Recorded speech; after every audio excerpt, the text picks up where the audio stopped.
Hello and welcome everyone. चलिए दोस्तों, बढ़ाते हैं अपने डिस्कशन को आगे। और प्रीवियस सेशन में जो अपना लीज मॉडिफिकेशन का जो सेशन हुआ था, उसमें मैंने आपको कुछ एक आधे क्वेश्चन जो है वो होमवर्क में दिए थे। तो आई होप आप सब ने उनको देखा होगा। और अगर ये आपसे हो पाए हैं तो बहुत अच्छी बात है दोस्तों, और नहीं हो पाए हैं तो आइए दोस्तों साथ में मिलकर इनको सॉल्व कर लेते हैं। तो सबसे पहले मैं आपको यहाँ पर एजुकेशनल मटेरियल का क्वेश्चन नंबर 63 जो है वो करवाना चाहूंगा, क्योंकि ये सिर्फ और सिर्फ रिडक्शन इन लीज टर्म के ऊपर है। मतलब जो अपना लीज टर्म का जो रिडक्शन का टॉपिक है उसके ऊपर है, जो स्टडी मटेरियल में ऐसा क्वेश्चन नहीं है। तो आइए पहले इस क्वेश्चन को देख लेते हैं कि क्या कहना चाहता है। कहता है देखो, एंटिटी एक्स लेसी जो है ना, enters into an arrangement to lease an office space measuring 2000 square feet for a period of 10 years. Now entity X makes the annual lease payments of INR 1 lakh per annum in arrears. In arrears, तो in arrears का मतलब क्या हो गया दोस्तों, year and के ऊपर आपके लीज रेंटल पे किए जाते हैं। ये इन एडवांस होता तो ईयर बिगिनिंग में हमारे लीज रेंटल पे किए जा रहे हैं। Now the lessee's incremental borrowing rate जो है उस समय 10% पर एनम रहा है, और entity x enters into a lease modification at beginning of year 6। तो यानी 5 साल हमारे पूरे समाप्त हो जाने के बाद में 6th ईयर से मॉडिफिकेशन यहाँ पे आपको देखने को मिल रहा है, whereby the total term of the contract is reduced from 10 to 8 years. So this is the main issue over here. तो इस पर्टिकुलर क्वेश्चन के अंदर जो मेन बात आपको डील करके चलनी है वो 10 से लेकर 8 साल का आपका अभी लीज टर्म हो चुका है। पहले 10 साल का था, अभी वो 8 साल का हो गया। ठीक है। अब कहता है annual lease payment for the space measuring 2000 square feet remains unchanged. Lease payment हमारे चेंज नहीं हुए, वो सेम के सेम ही रह गए। एंड द लेसीज का incremental borrowing rate at the beginning of year 6 is 11% per annum. तो कहने का मतलब जब आपका यहाँ पे स्कोप रिड्यूस हो रहा है लीज का, क्योंकि 10 से 8 होना टाइम जो है वो आपका क्या हो रहा है दोस्तों, रिड्यूस हो जा रहा है। तो ये एक प्रकार से स्कोप रिडक्शन है। अब इस स्कोप रिडक्शन में होगा ये कि आपकी जो पुरानी इंक्रीमेंटल बोरोइंग रेट थी वो उस समय 10% थी, लेकिन जब ये 10 से 8 साल हो गया है तो आपकी जो रिवाइज डिस्काउंट रेट आ रही है वो 11% आ रही है। और अपने को सबको पता है कि अपने को यहाँ पे ना रिवाइज डिस्काउंट रेट यूज लेकर ही क्वेश्चन को सॉल्व करना है। Right now how entity x account for the changes in the terms of the lease. तो अब इसको अपने को कैसे अकाउंट फॉर करना है, देखिए दोस्तों, इसके लिए अपने को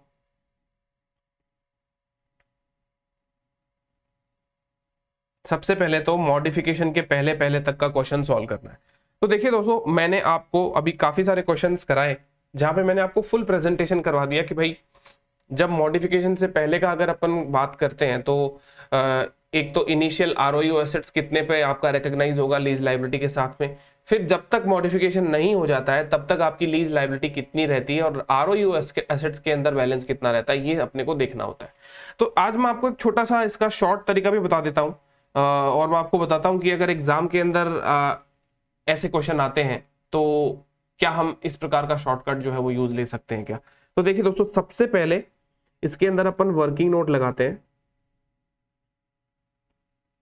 calculation of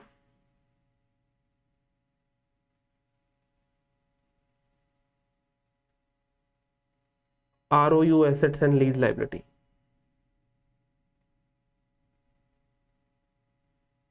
calculation of ROU assets and lease liability on initial recognition.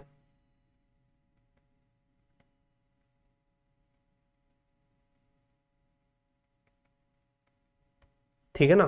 तो जब अपन इनिशियल रिकॉग्निशन करेंगे तो हमको आरओयू एसेट्स और लीज लायबिलिटी की कैलकुलेशन जो है वो करनी पड़ेगी। तो कैसे होगी, देखिए दोस्तों, अब यहाँ पे आपको एक बात समझनी है कि जो भी आरओयू एसेट्स है वो आपके present value of lease payment से आता है। अब यहाँ पे अपने को पता होगा कि जब अपने कैश फ्लो फिक्स होते हैं ना, तो अपने को वो टेबल बना के प्रेजेंट वैल्यू निकालने की दरकार नहीं होती है। तो इस चीज का एडवांटेज अपने को एग्जाम में भी उठाना है, क्योंकि एग्जाम में वैसे भी टाइम कम होता है। तो जैसे देखिए यहाँ पे 1 लाख रुपीज पर एनम के लीज रेंटल है। अगर हर ईयर के लीज रेंट अलग अलग हुए तब तो देखो कुछ कर नहीं सकते, तब तो अपने को वो टेबल बनानी पड़ेगी, वही एक रास्ता होता है। बट अगर ऐसा कुछ है, क्वेश्चन बड़ा है, मॉडिफिकेशन भी है उसमें और इनिशियल रिकॉग्निशन की भी मेहनत करनी है, तो फिर बाद में आप शॉर्टकट ले सकते हैं। जैसे कि देखिए यहाँ पर अपने लोग क्या करेंगे, 10% हमारा फैक्टर है, यहाँ पे डिस्काउंट रेट है और 1 लाख रुपए अपना पेमेंट होता है। तो सीधी बात है, present value of lease payment तो ये सीधा निकाला जा सकता है कैसे, एन्युटी फैक्टर लेके। तो 1 lakh multiply by present value of annuity factor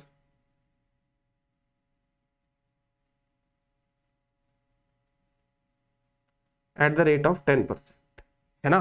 तो अपने को क्या करना है कि ये तो अपन फटाफट से कैलसी के अंदर अक्यूमुलेट कर लीजिए फैक्टर्स को। तो 1 डिवाइडेड बाई 1.10 और इसको 10 बार इक्वल्स टू प्रेस कर दीजिए।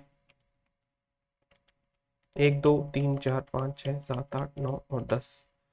तो इसका ग्रांड टोटल कर लेते हैं जी टी। तो ये होता है 6.14456, है ना, 6.14456। तो 4 डिजिट तक मैंने ये फैक्टर ले लिए, 4 5 डिजिट तक 5 6 7 आ रहा है ये, चलो ठीक है ना। तो आपको 4 डिजिट तक ले लेना, कोई दिक्कत नहीं है उसको ज्यादा आगे बढ़ाने का। और 1 लाख रुपए के हमारे लीज रेंटल है। तो अगर अपने लोग इसको मल्टीप्लाई कर लेते हैं तो जितने भी लीज पेमेंट है उनकी सारी की सारी प्रेजेंट वैल्यू दोस्तों आ जाएगी।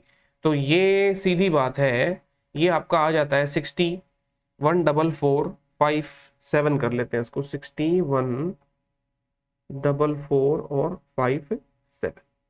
तो ये हमारी present value of lease payment हो गई। तो अपने को क्या वो बड़ी वाली टेबल बनानी नहीं पड़ेगी। और मैं आपको बता देता हूं दोस्तों, एग्जाम के अंदर ये 61,457 का एक स्टेप होगा, स्टेप मार्क आपको यहां पे दिया जाएगा। अब आपने इसको कैलकुलेट कैसे किया है वो आपकी इच्छा है, अगर आप टेबल में कंफर्टेबल हो तो टेबल बना के कर लो, बट क्यों अपन टाइम वेस्ट करेंगे। जब कैश फ्लो फिक्स्ड हो तो एन्युटी फैक्टर जरूर यूज लिया कीजिए, ये मेरा आपको रिकमेंडेशन रहेगा दोस्तों, है ना। बाकी अपन कर कैसे भी सकते हैं, किसी भी तरीके से कर सकते हैं, प्रोवाइडेड अपना फाइनल जो आंसर है वो सही होना चाहिए उस पर्टिकुलर स्टेप का। तो ये एक स्टेप हो गई अपनी आरओयू एसेट्स और लीज लायबिलिटी दोनों 61,447 पे हम लोग इसको बुक करेंगे।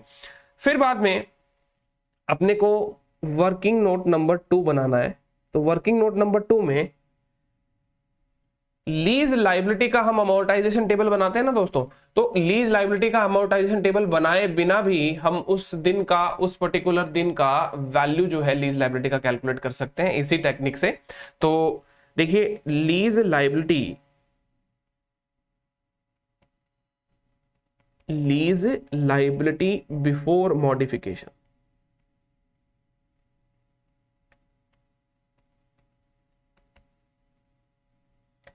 आपकी जो लीज लाइबिलिटी है वो बिफोर मॉडिफिकेशन कितनी है। तो देखिए यहाँ पे आपको क्या करना है, 1 लाख रुपए का जो आपका लीज पेमेंट है, राइट, और ये आपका 5 साल तक, 5 साल तक आगे बढ़ने वाला है ना। 5 साल के बाद में हम हमारे कॉन्ट्रैक्ट में मॉडिफिकेशन कर रहे हैं 6th ईयर बिगिनिंग में, that means 5th year complete हो चुका है। तो आप यहाँ पे क्या करिए दोस्तों, प्रेजेंट वैल्यू जो है annuity factor eight the rate 10%, और इसको आप जैसे यहाँ पे आपने इसको फॉर 10 ईयर्स लिया था ना, यहां पे आप इसको 5 ईयर्स तक काउंट करिए, 5 ईयर्स तक आप इसको काउंट करिए। तो देखिए 1 लाख पर आपको 10% का फैक्टर जो लेना है, 1 डिवाइडेड बाई 1.10, 1 2 3 4 5, तो ये होता है 3.7908, 3.7908। अब आप इसको 1 लाख से मल्टीप्लाई कर लीजिए,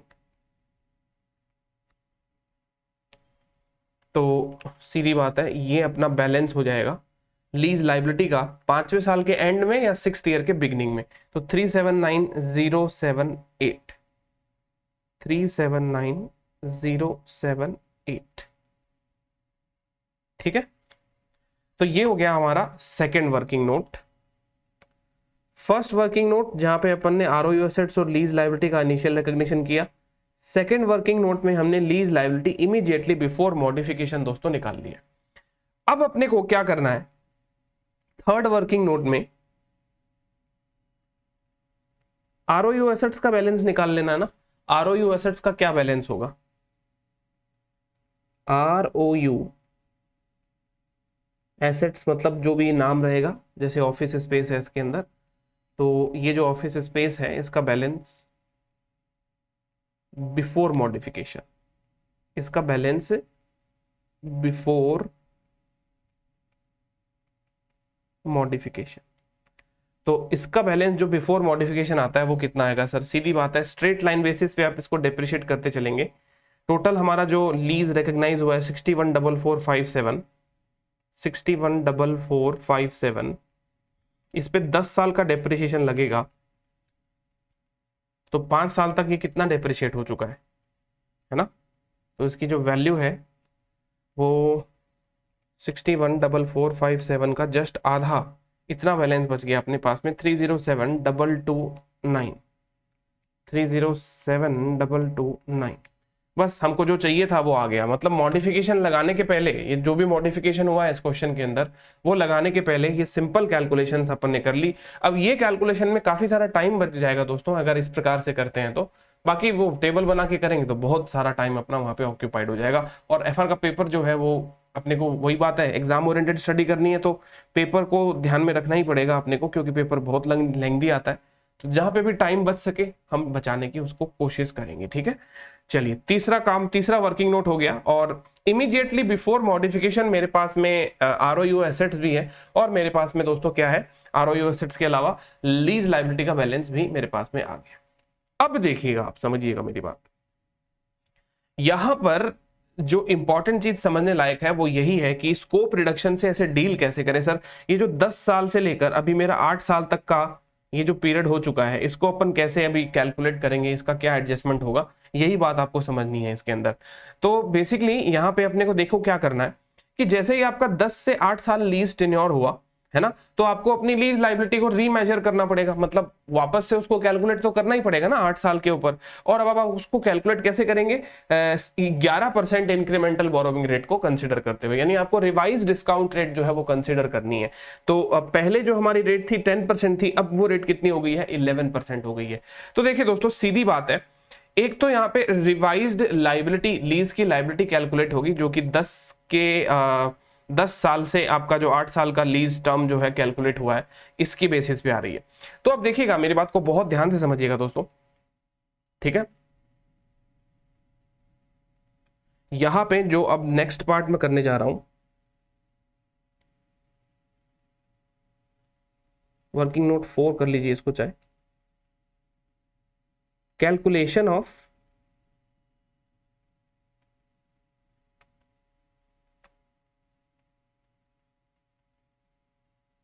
रिवाइज्ड लीज लायबिलिटी।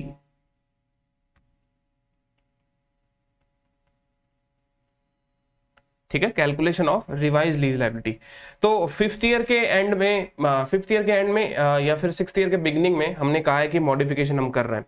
तो सीधी बात है, अब जो लीज पेमेंट होंगे, अब जो हमारे लीज पेमेंट होंगे वो फॉर द ईयर 6, ईयर 7 और ईयर 8, इन 3 साल के लिए ये लीज पेमेंट हम लोग कर रहे हैं, है ना।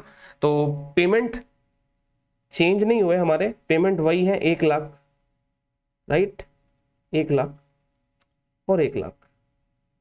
तो इसका मतलब पेमेंट चेंज नहीं हुए, तो फिर से वो एन्युटी वाला अपन यहाँ पे फॉर्मूला लगा सकते हैं, बिल्कुल लगा सकते हैं। अब आपको क्या करना है दोस्तों, सिंस यहाँ पे अपने पास में ये लीज पेमेंट फिर से फिक्स ही हैं, तो यहाँ पे अलग अलग फैक्टर ना लेकर अपन इसका डायरेक्ट प्रेजेंट वैल्यू निकाल सकते हैं। यानी ईयर 6 में अगर अपन असेस कर रहे हैं कि आने वाले 6th, 7th और 8th ईयर तक लीज चलेगी, तो उसका जो पेमेंट है वो कितना इन्वॉल्व है। तो शॉर्टकट तरीके से चलते हैं दोस्तों, ये अपना लॉन्ग कट वाला तो आपको पता ही है कि कैसे होता है। तो इसके अंदर ये वाला देख लीजिए कि ईयर 6, 7, 8 का जो present value of lease payment है, तो वो होगा 1 lakh multiply by present value of annuity factor eight the rate. अब देखिए दोस्तों, रिवाइज लीज लायबिलिटी निकाल रहे हैं ना अपन, तो ये जो रिवाइज लीज लायबिलिटी निकालेंगे आफ्टर मॉडिफिकेशन निकाली जाती है, और आफ्टर मतलब मॉडिफिकेशन के टर्म्स एंड कंडीशन को ध्यान में रखते हुए, तो दैट मींस इसके ऊपर अपने को रेट अब कौन सी लेनी है, रेट अब 11% ली जाएगी, ठीक है। और ये 6 to 8 ईयर्स के पीरियड, दैट मींस 3 साल के ड्यूरेशन के लिए हम लोग इसको कैलकुलेट कर रहे हैं, ठीक है। तो 1 लाख का अभी फैक्टर बना लीजिए 11% से, तो 1 डिवाइडेड बाई 1.11, 1, 2, 3, तो 3 ईयर का जीटी करते हैं अपन ग्रॉस टोटल इसके अंदर, तो ये 2.4437 आता है, 2.4437। तो हमारी जो रिवाइज लीज लायबिलिटी होगी वो कितनी हो गई, अभी यहाँ पे आप देख पा रहे हैं, यहाँ पे हमारी जो रिवाइज लीज लायबिलिटी होगी वो हो जाएगी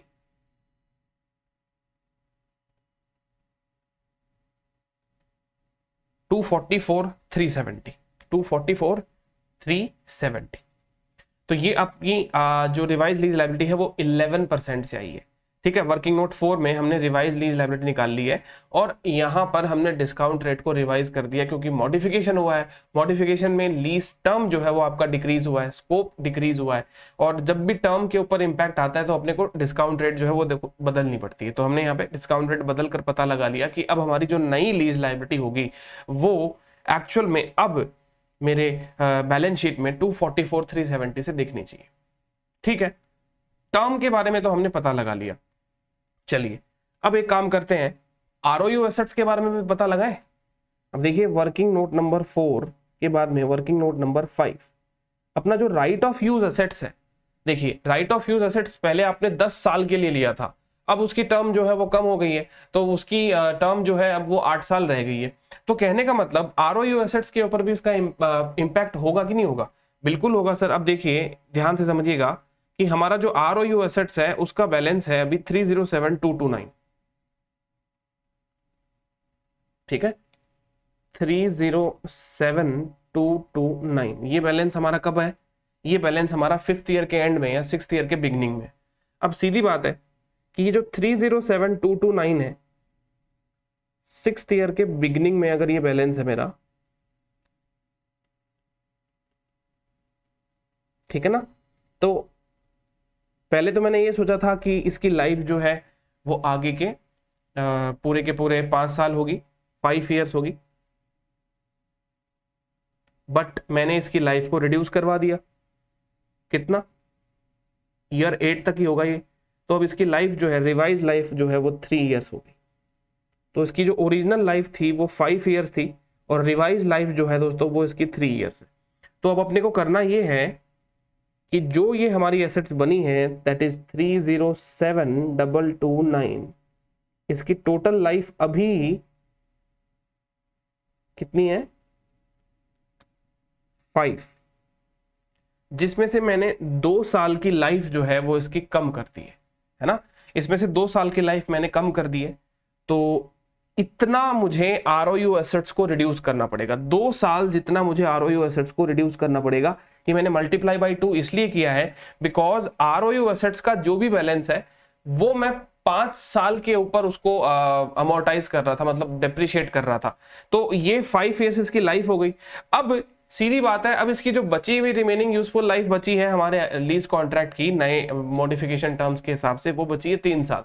तो मुझे 2 साल उसमें से रिड्यूस करने पड़ेंगे ना। तो आरओयू एसेट्स को मुझे एक प्रकार से इतना जो है वो गिराना है। आप इसको वैसे परसेंटेज, एक परसेंटेज वाला किया था ना अपन ने, 50-50% रिडक्शन हुआ था। 2500 स्क्वायर फीट अपना कुछ हो गया था उस क्वेश्चन के अंदर एरिया, जो पहले 5000 स्क्वायर फीट का था।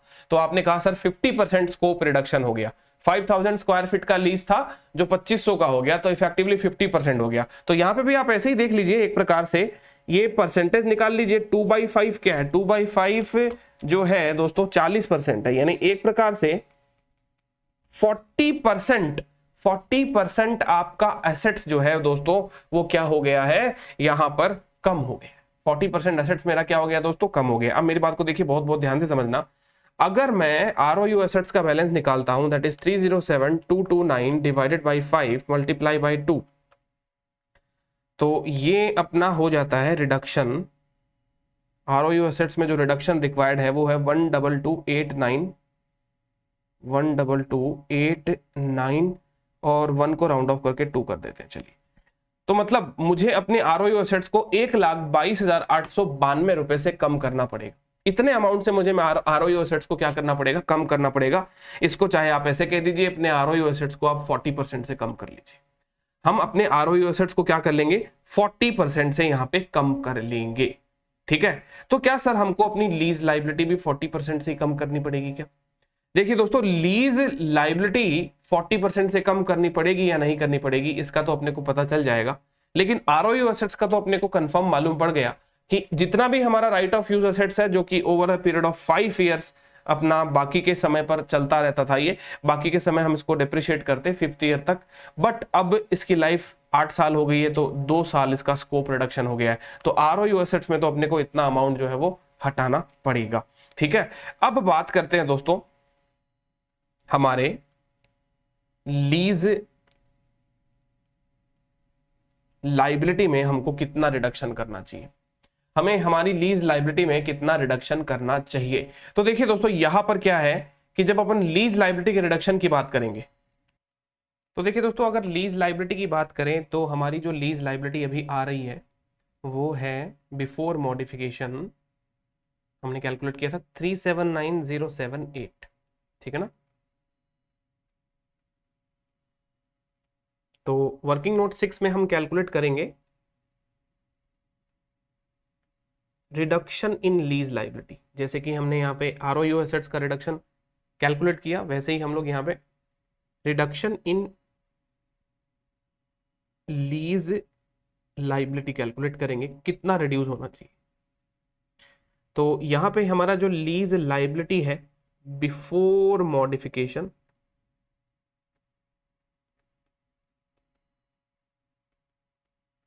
वो है 379078। तो करना क्या है सर, ये तो बहुत इजी है, 379078 का 40% रिड्यूस कर दीजिए, हो गया काम अपना, है ना। 379078 का 40% रिड्यूस कर दीजिए, क्योंकि आरओयू एसेट्स आपका 40% रिड्यूस हो गया तो लीज लाइबिलिटी भी क्या हो जाएगी, 40% रिड्यूस हो जाएगी।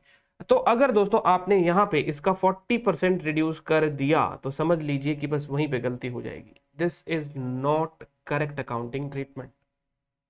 अगर ऐसा करेंगे तो गलती हो जाएगी। और ऐसा क्यों सर, क्योंकि ऐसा तो हमने स्टडी मटेरियल के क्वेश्चन में किया था ना, जहां पे ऑफिस स्पेस आपका कुछ 5000 स्क्वायर फीट का है, office space before modification and after modification 5000 square feet का था, बाद में वो कुछ 2500 स्क्वायर फीट का हो गया। ऐसा क्वेश्चन हमने स्टडी मटेरियल से किया था। तो आप यहाँ पे देख पा रहे हैं कि 50% आपका एसेट्स का जो स्केल है, एसेट्स का जो कंजम्पशन आपका जो मतलब जो भी आपको अलाउ किया गया था एरिया, स्क्वायर फीट एरिया, वो 50% से रिड्यूस हुआ है। तो उसमें एसेट्स का एरिया 50% से रिड्यूस हुआ था, तो आपने 50% लीज लाइबिलिटी को भी रिड्यूस कर दिया। हाउएवर इस पर्टिकुलर क्वेश्चन के अंदर आपके पास में 2000 स्क्वायर फीट की जगह है, और ये 2000 स्क्वायर फीट की जगह बिफोर मॉडिफिकेशन भी उतनी ही है, और आफ्टर मॉडिफिकेशन भी ये स्क्वायर फीट जगह उतनी ही है आपके पास में। तो यहाँ पे आपका देखा जाए तो एक प्रकार से रिडक्शन जो है वो एसेट्स की साइज में नहीं हुआ है ना, एसेट्स की साइज में नहीं हुआ। एसेट्स आपके पास में क्या हुआ है दोस्तों, वही 2000 स्क्वायर फीट का पहले भी है और 2000 स्क्वायर फीट का अभी भी है। तो यहाँ पे अपने लोग ऐसे ये 50% वाली थियरी नहीं लगा सकते। अगर ये लगाया तो ये गलत प्रेजेंटेशन होगा, इसकी गलत अकाउंटिंग हो जाएगी। तो फिर बाद में हम इसको कैसे सॉल्व करेंगे, ये 40% यहाँ पे अगर आप यहाँ पे अप्लाई करते हैं तो ये गलत हो जाएगा, तो सर फिर दूसरा रास्ता क्या हो सकता है। तो देखिए दोस्तों अब यहाँ पे आपको वैल्यू वाइज जाना पड़ेगा, मतलब आपको सीधा हिसाब किताब लगाना है कि लीज लाइबिलिटी की वैल्यू जो आपको रिड्यूस करनी है उस वैल्यू पे फोकस कर कर कैलकुलेट करिए। तो देखिए सीधी बात है, आप एक बार न्यू लीज लाइबिलिटी जो है वो कैलकुलेट कर चुके हो, रिवाइज लीज लाइबिलिटी जो आपको पे करनी है 11% से, तो आपने 11% में आपने यहाँ पे तो कर दिया डिस्काउंट रेट को रिवाइज्ड, यहाँ पे आपने डिस्काउंट रेट रिवाइज कर दिया है ना, क्योंकि जब हमारा मॉडिफिकेशन होता है तो हम हमारे डिस्काउंट रेट को बदल देते हैं। तो अब एक काम करिए, आप एक बार मॉडिफिकेशन को भूल जाइए और पुराना ही कॉन्ट्रैक्ट चलने दीजिए, पुराना ही कॉन्ट्रैक्ट चलने दीजिए, ठीक है। और ये जो आपके आने वाले 3 साल हैं, मतलब ईयर 6 के बाद में छठा पूरा साल, 7वां साल और 8वां साल, ठीक है, 6th ईयर, 7th ईयर और 8th ईयर, यानी इन ईयर्स में आपको ये जो 1 लाख रुपए देने हैं, है ना। तो अगर आप डिस्काउंट रेट नहीं बदलते, ओरिजिनल ही कॉन्ट्रैक्ट रहता आपका, सिर्फ आपकी लीज टर्म जो है वो कम हो गई, 8 साल की हो गई, और आप डिस्काउंट रेट बिल्कुल नहीं बदलते, तो बताइए दोस्तों आपकी लीज लायबिलिटी कितनी आती। तो सर सीधी बात है, 1 लाख रुपए अगर इसकी डिस्काउंट रेट नहीं बदली जाती है तो present value of annuity factor लीजिए आप कौन से परसेंट से, 10% से, और 6 to 8 years that is 3 years का यहाँ पे अपने को फैक्टर लेना है। तो देख लीजिए कितना होता है, 1 divided by 1.10 equals to 3 times and G T that is 2.4869, 2.4869। तो ये हो गया अपना 248,690, 2,48,690। ये वो लीज लाइबिलिटी है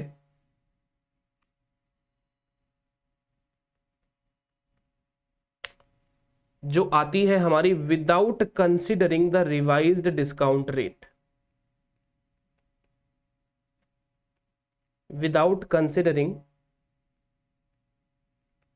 द रिवाइज्ड डिस्काउंट रेट, ये मेरी वो लीज लायबिलिटी आती है। अब देखिए दोस्तों, बहुत ध्यान से समझना कि यहां पे एक्चुअल में अपने को करना क्या पड़ेगा।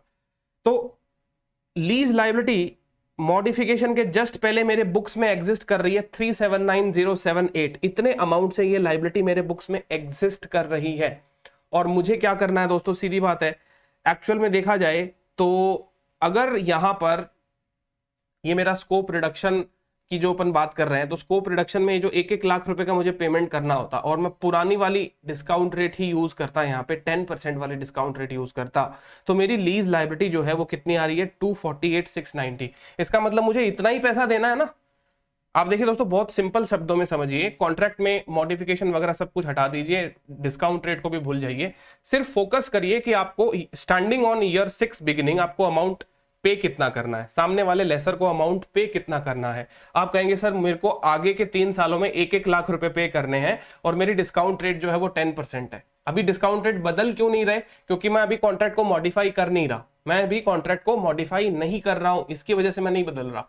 ठीक है, तो ये 10% से ये मेरी लायबिलिटी की प्रेजेंट वैल्यू आ गई। तो कहने का मतलब अब मुझे इतना ही देना है ना, I don't have to pay 3,79,078 rupees, but I have to pay only 248,690। यही बात हो गई। तो बस अपने आप ही आंसर आ गया दोस्तों कि लीज लायबिलिटी बिफोर मॉडिफिकेशन 379,078। ठीक है, तो ये हमारी पूरे 10 ईयर्स की लीज लायबिलिटी आ रही है। And lease liability, right, lease liability after considering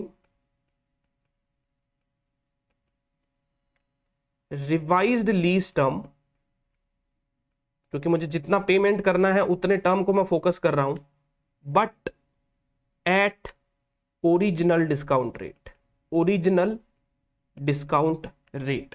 तो ये हमारी आ रही है 248,690, 248,690। अब देखिए इनका इंटरप्रिटेशन क्या निकलता है कि ये जो मेरी लायबिलिटी है, इस लायबिलिटी को घटाकर मुझे यहां तक लेके आ जाना है ना। सिंपल है कि नहीं है दोस्तों, यहां पे कोई भी चीज टेक्निकल नहीं हो रही है, बहुत ही सिंपल शब्दों में बात करें तो जो 3 लाख रुपीज वाली लायबिलिटी है, अब ये कोई काम की नहीं रही है, क्योंकि लीज टर्म थोड़ा कम हो गया। कितना कम हो गया, 2 साल से कम हो गया, 10 की बजाय 8 साल हो गया। तो आपको देना कितना है, आपको देना है 248,690। ओरिजिनल कॉन्ट्रैक्ट की बात करें तो सीधी बात है, ओरिजिनल कॉन्ट्रैक्ट के अंदर आपकी लीज लायबिलिटी कितने से रिड्यूस हो जानी चाहिए। आप कहेंगे सर जी ये हो जानी चाहिए 379,078 माइनस 248,690, तो ये हो गया 130,388, 130,388। इसको हम कहते हैं lease liability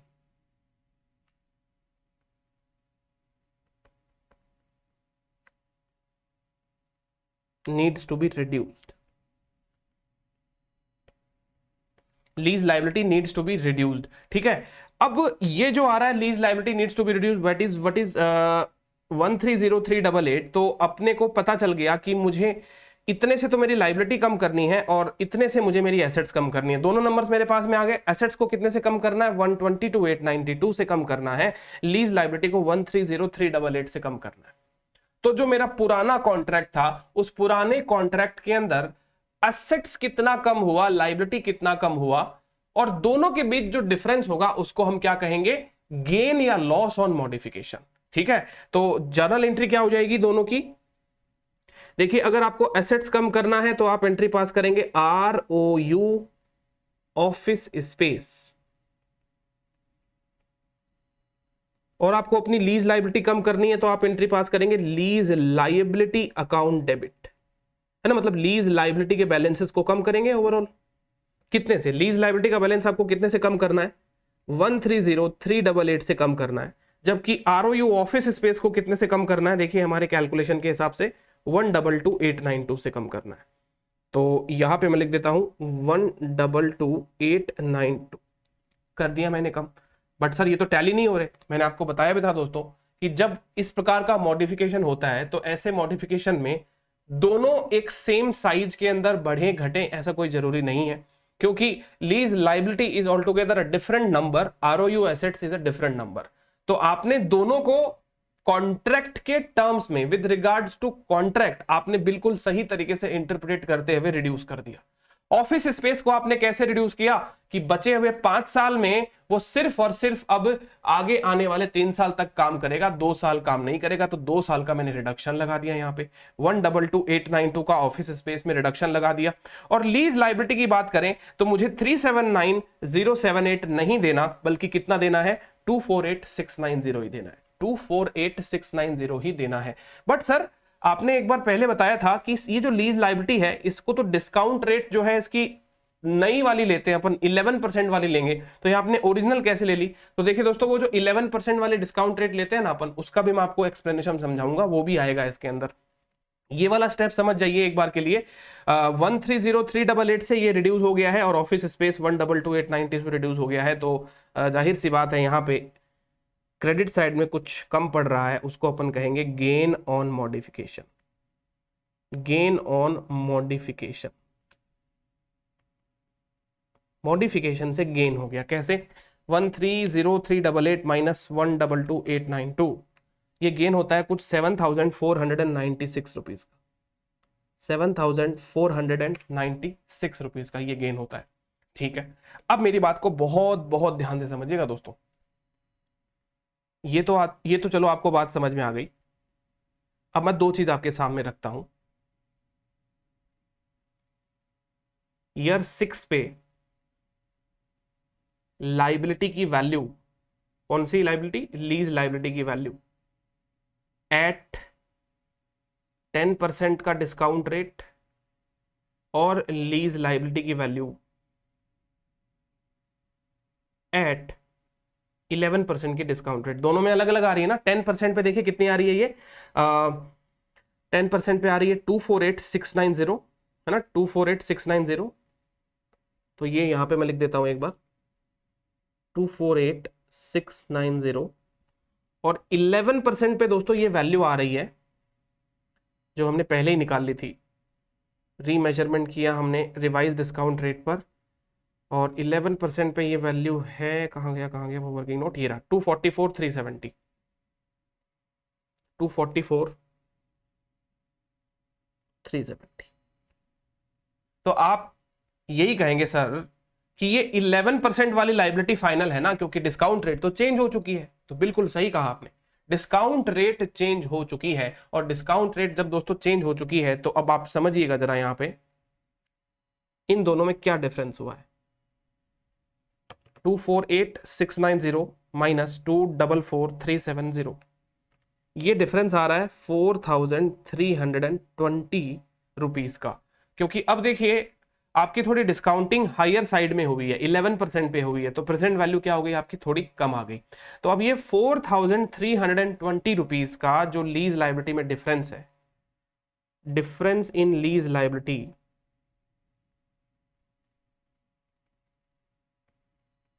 due to change इन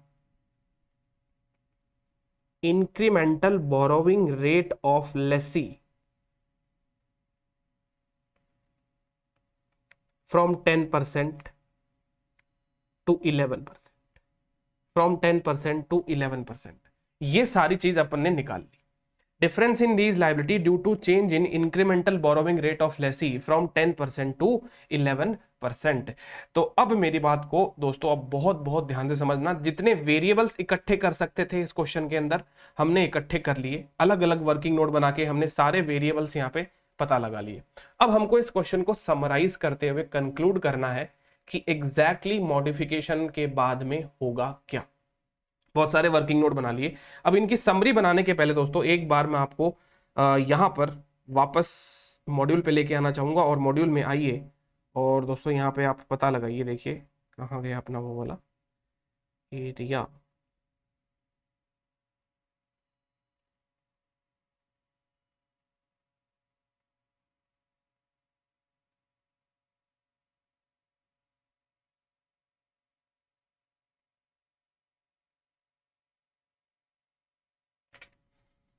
हाँ जी, देखिए दोस्तों, ये वाला जो चार्ट था अपन ने किया था ना, तो मैंने आपको कहा था कि अगर लीज टर्म हमारा डिक्रीज हो रहा है तो इसका एक एजुकेशनल मटेरियल पे क्वेश्चन करेंगे अपन। इसमें इन्होंने क्या गाइडेंस दिया कि आप डी रिकॉग्नाइज करो अपनी ओल्ड लीज को और ओल्ड आरओयू एसेट्स को, मतलब लीज लाइबिलिटी के साथ में। तो रिफ्लेक्ट दी पार्शियल और फुल टर्मिनेशन, मतलब अगर पार्शियल टर्मिनेशन हुआ है तो उसमें पार्शियल टर्मिनेशन डी रिकॉग्नाइज हो जाएगा, फुल हुआ है तो फुल हो जाएगा। और प्रॉफिट लॉस में आपको गेन वगैरह लॉस वगैरह जो है वो भी आपको रिकॉग्नाइज करना है। तो अब यहां पर इस चीज का असली मायने में जो एप्लीकेशन होगा वो आपको इसी क्वेश्चन में देखने को मिलेगा, क्योंकि इसी क्वेश्चन के अंदर सारे वो वेरिएबल्स हैं जो जो अपने को चाहिए। तो यहां पे लीज लाइबिलिटी, आरओयू एसेट्स जो हमने इनिशियली रिकॉग्नाइज किए थे, उनका देखो बैलेंस मैं एक बार यहां पे पिकअप कर लेता हूं ताकि लास्ट में समरी बन जाए हर चीज की। तो लीज लाइबिलिटी और आरओयू एसेट्स का बैलेंस है 614457, 614457। ठीक है, इनिशियल रिकग्निशन ये हुआ था।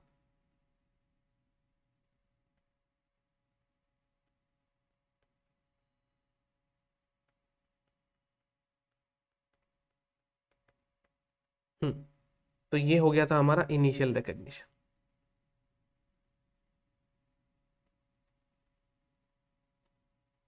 अब जितने भी एडजस्टमेंट्स हमने इन नंबर्स में किए हैं वो सारे के सारे एडजस्टमेंट्स हमको यहाँ पे लिख देने हैं। अपने को अपने आप पता चल जाएगा कि क्या क्या इन सब में चेंजेस हो रहा है। इनिशियल रिकग्निशन के बाद में मैंने आरओयू एसेट्स को रिड्यूस किया। क्यों रिड्यूस किया? क्योंकि लीज टर्म घटने की वजह से आरओयू एसेट्स के ऊपर क्या इंपैक्ट पड़ा है। तो due to reduction in lease term,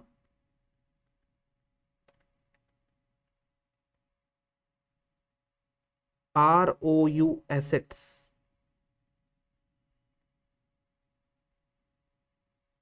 decreased by, decreased by कितने से हुआ?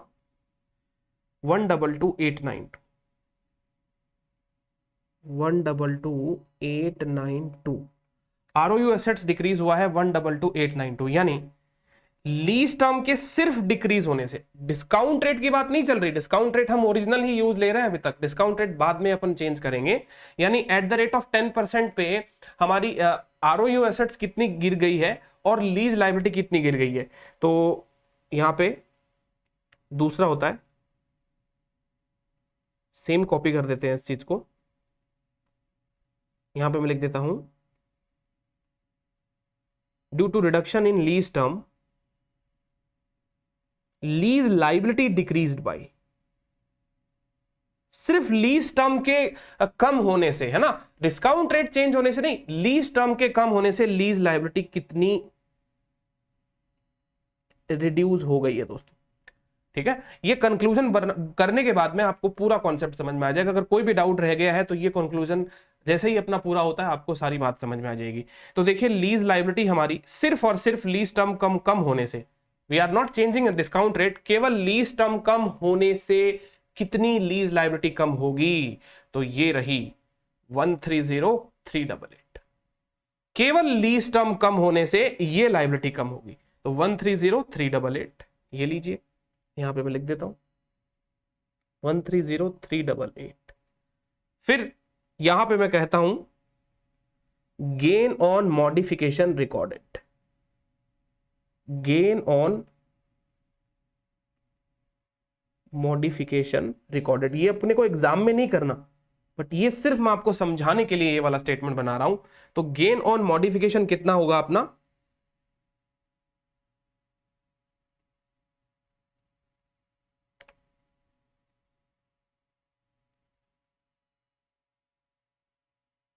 गेन ऑन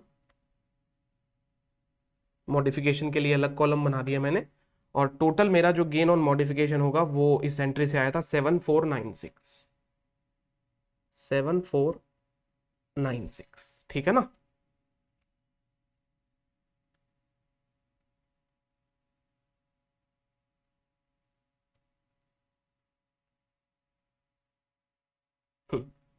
तो गेन ऑन मॉडिफिकेशन रिकॉर्ड हो गया ये करने के बाद में। अब देखिए लीज टर्म हमने रिड्यूस कर दिया, बहुत अच्छी बात है, गेन ऑन मॉडिफिकेशन रिकॉर्ड कर दिया, यहां तक भी ठीक है सर। बट हमें तो सर डिस्काउंट रेट भी तो चेंज करनी है, राइट? हमें 10 से डिस्काउंट रेट क्या करनी है, 11%। तो 10% पे लाइबिलिटी जो है वो आ रही है 248, जबकि 11% पे लाइबिलिटी क्या आ रही है 244। इसका मतलब आपको लाइबिलिटी को और रिड्यूस करना है, 4320 से आपको लाइबिलिटी को और रिड्यूस करना है। तो अब मैं इसको कहूंगा decrease in liability due to change in discount rate. बहुत ध्यान से समझना दोस्तों, बस यही क्रक्स है। Decrease in lease liability due to change in discount rate. तो लीज लाइबिलिटी जब आपकी चेंज हो रही है 4320 से, 4320 से ये लीज लाइबिलिटी आपकी चेंज हो रही है, तो बताइए दोस्तों ये 4320 से जो ऑफसेट इंपैक्ट होगा वो किसको जाएगा? क्या वो भी हम प्रॉफिट लॉस में बुक करें? स्टैंडर्ड कहता है नहीं, आपको गेन ऑन मॉडिफिकेशन जो रिकॉर्ड करना है वो सिर्फ pure and pure lease term के रिडक्शन पे होगा, रादर देन डिस्काउंट रेट की चेंज की वजह से। क्योंकि डिस्काउंट रेट की चेंज की वजह से जो भी आपकी लीज लाइबिलिटी चेंज हो रही है that will be adjustment to ROU assets, यानी आपकी 10% से 11% आपकी जो लीज लाइबिलिटी जो है वो 11% पे डिस्काउंट हो रही है। तो जिस समय ये मॉडिफिकेशन हुआ है उस समय आपकी इंक्रीमेंटल बोरोइंग रेट 11% चल रही है, तो आपका नया ROU एसेट्स का वैल्यूएशन भी वैसे ही होना चाहिए 11% के बेसिस पे। तो अभी जितनी लीज लाइबिलिटी में चेंज हुआ है इधर प्लस साइड और माइनस साइड, आपको इससे क्या करना है दोस्तों, सीधी बात है, यहां पर आपको इसका ऑफसेट इंपैक्ट ROU एसेट्स में देना है। तो आपको 4320 से अपनी ROU एसेट्स को भी क्या करना है, रिड्यूस कर देना है। तो इसको मैं कहूंगा डिक्रीज इन ROU एसेट्स। इसको P&L में कभी भी मत डाल देना, क्योंकि दोस्तों अगर इसको P&L में डाल दिया है ना, इसको प्रॉफिट लॉस में डाल दिया, और ये मैं आपको यहां पे बता सकता था कि 379078 को यदि आपने कंपेयर किससे कर दिया, न्यू वाली लाइबिलिटी से। न्यू वाली लाइबिलिटी कौन सी है, ये देखिए 244370, यानी अगर आपने यहां पर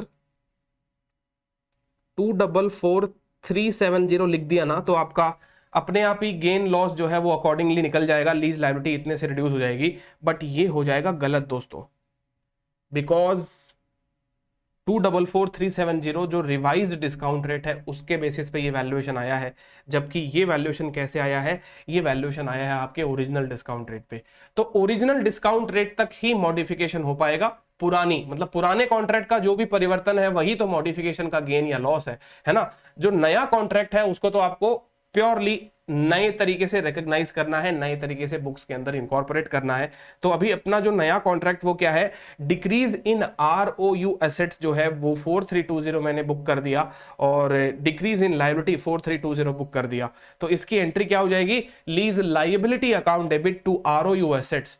this is because of only change in rate, that is 10 to 11। आपको पता है जब हायर डिस्काउंट रेट होती है तो प्रेजेंट वैल्यू कम आती है, तो लीज लायबिलिटी हमारी 4320 से और रिड्यूस हो गई दोस्तों, और ये अपना क्वेश्चन यहां पे खत्म हो गया। ठीक है, ये क्वेश्चन अपना यहां पे हो जाता है खत्म। तो अब यहां पे आपको जो बात समझनी है वो ये है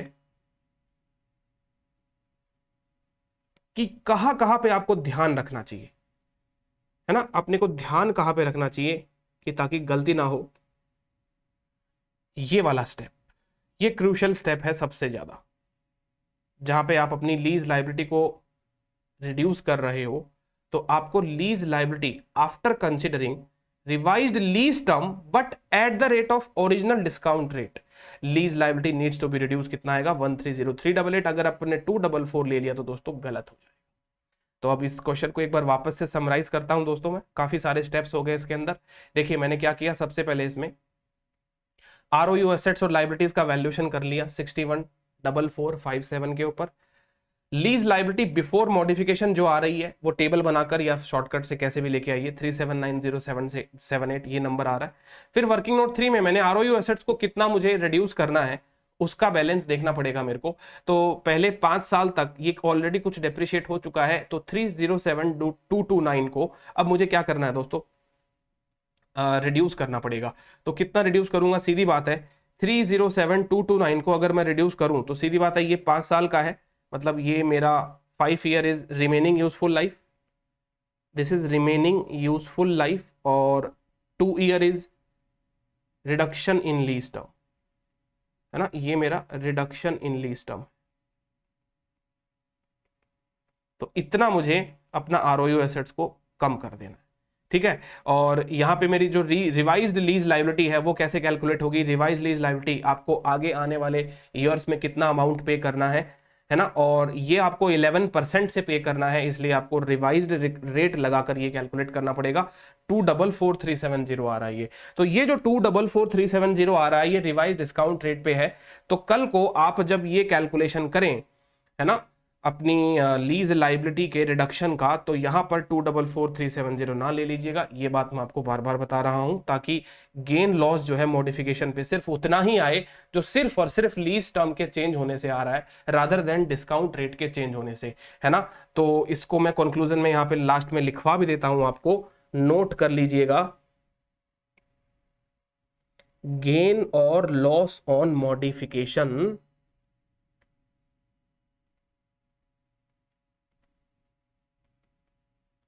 gain or loss on modification should be calculated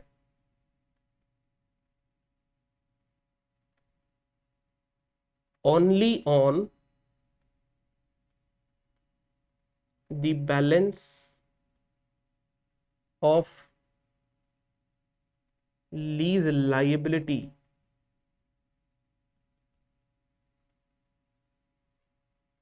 at its original discount rate, but considering the revised lease term, the revised lease term। तो जो भी मेरी रिवाइज लीज टर्म होगी उसको कंसिडर करूंगा मैं, और उसके बेसिस पर डिस्काउंट रेट मेरी ओरिजिनल ही रखूंगा, ठीक है। फिर जो भी गेन लॉस आएगा उसको प्रॉफिट लॉस में बुक किया जाएगा, बट ऐसा करने से आपकी लाइबिलिटी तो भी फाइनल नहीं होगी। तो अभी देखो बैलेंस शीट के मैं फिर से अब एक्सट्रैक्ट्स बना देता हूं। ये सारा काम होने के बाद में बैलेंस शीट के एक्सट्रैक्ट्स किस प्रकार बनेंगे, तो देखिए दोस्तों, हमारी बैलेंस शीट में मॉडिफिकेशन के बाद ये ईयर 6 की बैलेंस शीट बन रही है, ईयर 6 ओपनिंग। आप कहेंगे आरओयू एसेट सर हमारा कितना हो चुका है अभी, तो ये देखिए, तो दोस्तों यहाँ पे ईयर 6 की बैलेंस शीट बनाने के लिए अपने को जो नंबर्स में जो हमने एडजस्टमेंट किया है उसका इफेक्ट देना है। तो ये लीज के तो सारे एडजस्टमेंट मैंने यहाँ पे बता दिए हैं, अप टू ईयर 6 वाला एडजस्टमेंट यहाँ पे पोस्ट होना बाकी रह गया।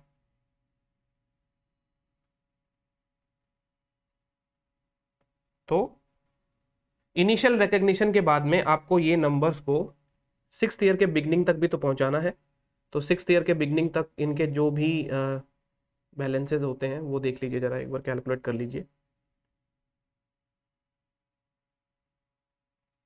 हाँ जी, तो लीज लाइबिलिटी का इनिशियल रिकग्निशन आपका 614457 पे हुआ, और मैं यहाँ पे लिख देता हूँ अमोर्टाइज्ड कॉस्ट मेथड से एसीएम बेसिस पर लीज लाइबिलिटी का बैलेंस ऑन ईयर 6 बिगनिंग,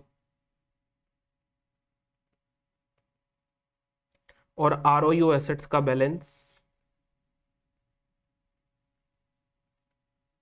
वही ईयर 6 बिगनिंग पे। तो आरओयू एसेट्स का बैलेंस हम ईयर 6 बिगनिंग पे ऑलरेडी निकाल चुके हैं, डेप्रिशिएट करते करते करते करते आरओयू एसेट जो है वो कम हो गया है। तो इसका जो बैलेंस आ रहा है 307229 आ रहा है, 307229। तो बचा हुआ डेप्रिशिएशन लग गया होगा, और यहां पर इसका जो बैलेंस आ रहा है लीज लाइबिलिटी का ईयर 6 बिगनिंग में, वो हमने निकाल लिया था, वो कितना है 379078, 379078। क्योंकि ईयर 1 से लेकर 5 तक आपका इंटरेस्ट लीज लायबिलिटी में जोड़ा जाएगा, रीपेमेंट्स माइनस किए जाएंगे, तो वो सारी टेबल बनेगी ना। तो वो सारा काम करने की दरकार नहीं है, अपने को मालूम है कि ईयर 6 में ये बैलेंस कितना है, हमने ऑलरेडी निकाल लिया है। तो आरओयू एसेट्स का बैलेंस जो है वो है 307229, और लीज लाइबिलिटी का एसीएम बैलेंस जो है, that is amortise cost basis पे जो बैलेंस है, वो है 379078। ठीक है, अब क्या करिए, लीज के एडजस्टमेंट जितने भी हुए हैं, मतलब मॉडिफिकेशन के जो भी एडजस्टमेंट हुए हैं, वो आप इसके अंदर इनकॉर्पोरेट कर दीजिए, तो इनका क्लोजिंग बैलेंस आ जाएगा। एक प्रकार से मैंने ये लेजर बना दिया है इनका स्टेटमेंट फॉर्मेट में, क्लोजिंग बैलेंस आ जाएगा। ये क्लोजिंग बैलेंस हम लोगों को बैलेंस शीट में रिपोर्ट करना है दोस्तों। तो कितना हो जाएगा देखिए, 379078 माइनस करेंगे लीज रिडक्शन 130388, और माइनस करेंगे लीज रिडक्शन 4320, ये हमारा 244371 आ रहा है। क्लोजिंग बैलेंस आ रहा है 244371। लीज लाइबिलिटी का बैलेंस है ये 244371। हमारी ईयर 6 की ओपनिंग बैलेंस शीट में अब ये नंबर जा रहा है ना। आरओयू एसेट्स कितना आ रहा है, जरा ये भी देख लो। आरओयू एसेट्स आ रहा है 307229 माइनस 122892 और माइनस 4320।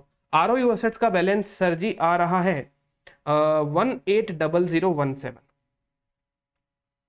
180017, तो ये लिख दीजिए 180017। अब बताइए दोस्तों, मैंने पूरा प्रयास किया है इसके एक एक चीज को यहाँ पे एक्सप्लेन करने का, कि सारी चीज आपको एक्सप्लेन कर दूं, बट फिर भी यदि कोई डाउट रह गया हो तो आप जरूर पूछ लीजिएगा, है ना। बताइए यहाँ पे ये सारी की सारी बातें आपको समझ में आई कि नहीं आई, है ना।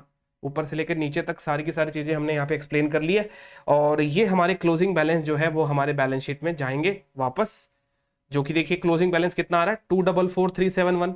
यानी मेरी आज लीज लाइबिलिटी बैलेंस शीट में कितनी दिख रही है 244371, जो कि वही लीज लाइबिलिटी है जो ऑलरेडी हम निकाल चुके हैं दोस्तों वर्किंग नोट में एकदम शॉर्टकट तरीके से। ये देखिए ये वाली working note number 4, calculation of revise lease liability, यानी मुझे अब अल्टीमेटली इतना ही अमाउंट लेसर को पे करना है पीवी टर्म्स के अंदर एट द रेट ऑफ 11%। तो यही लाइबिलिटी फाइनल मेरी बैलेंस शीट में शो होनी चाहिए, जो कि हो रही है। और आरओयू एसेट्स की अगर बात करें सर जी, तो ये रहा मेरा आरओयू एसेट्स, कहाँ गया आरओयू एसेट्स, कहाँ गया भैया, ये रहा। देखिए आरओयू एसेट्स मुझे 122,892 से रिड्यूस करना है। तो सीधी बात है, जब मेरा आरओयू एसेट्स 307229 पर बैलेंस हो रहा है, तो अगर मैं उसको 122,892 से रिड्यूस करूंगा तो क्या बैलेंस होगा। बट साथ ही साथ में आपको इसके साथ में एक रिडक्शन और करना है, जो कि डिस्काउंट रेट की वजह से आ रहा है, डिस्काउंट रेट चेंज होने की वजह से आ रहा है, विच इज 4320 का भी आपको रिडक्शन करना है। तो आपका आरओयू एसेट्स का भी बैलेंस यहाँ पे निकल जाएगा, फाइनल आरओयू एसेट्स का बैलेंस निकल जाएगा, है ना। तो this was the entire explanation. इसको भी वर्किंग नोट लिख लीजिए, आपने जो भी कैलकुलेशन करी है सबका वर्किंग नोट बना दीजिए और एक शॉर्ट टाइटल दे दीजिएगा, ताकि स्टेप में कहीं पे भी नंबर मिस नहीं हो जाए। तो यहाँ पे मॉड्यूल वालों ने भी दोस्तों यही कर रखा है, ये 11% से लाइबिलिटी आपकी आ गई है, आपकी 244371 की। तो यहाँ पर इन्होंने, तो आरओयू एसेट्स का जो रिडक्शन हुआ है इनका 1222891 हुआ है, यही हमारा था। लीज लाइबिलिटी में 130394 का रिडक्शन है। तो ये हमारे फाइनल नंबर्स हैं जो अपने को मैच करवाने। As far as journal entries are concern, तो लीज लाइबिलिटी को इन्होंने रिड्यूस कर दिया, आरओयू एसेट्स को रिड्यूस कर दिया, और करस्पॉन्डिंग गेन 7503 रुपये का बुक किया है। और ये जो छोटा मोटा डिफरेंस आ रहा है बिकॉज ऑफ प्रेजेंट वैल्यू है ये, ठीक है। तो प्रेजेंट वैल्यू फैक्टर के बेसिस पे ये 10-15 रुपये का डिफरेंस हो सकता है, बाकी मेन चीज वही है। नाउ लीज लाइबिलिटी और आरओयू एसेट, देखिए ये वाली एंट्री बहुत इंपॉर्टेंट हो गई, है ना। इसी एंट्री पे मेरे को आपको बात बतानी। और दोस्तों ये वाली चीज आपको सिर्फ और सिर्फ एजुकेशनल मटेरियल से यहाँ पे सीखने को मिलेगी, क्योंकि किताब में इस प्रकार का कोई क्वेश्चन है नहीं जहाँ पे लीज टर्म कम हो रहा है ना। और जो था अपना एसेट्स का 5000 और 2500 स्क्वायर फीट वाला, उसमें लीज का स्कोप जो है वो भी कम हो रहा था, बट उसमें लीज टर्म सेम था, लेकिन एसेट्स का स्कोप जो है, एसेट्स की जो फिजिकल यूटिलाइजेशन ऑफ कैपेसिटी है वो आपको कम मिल रही थी।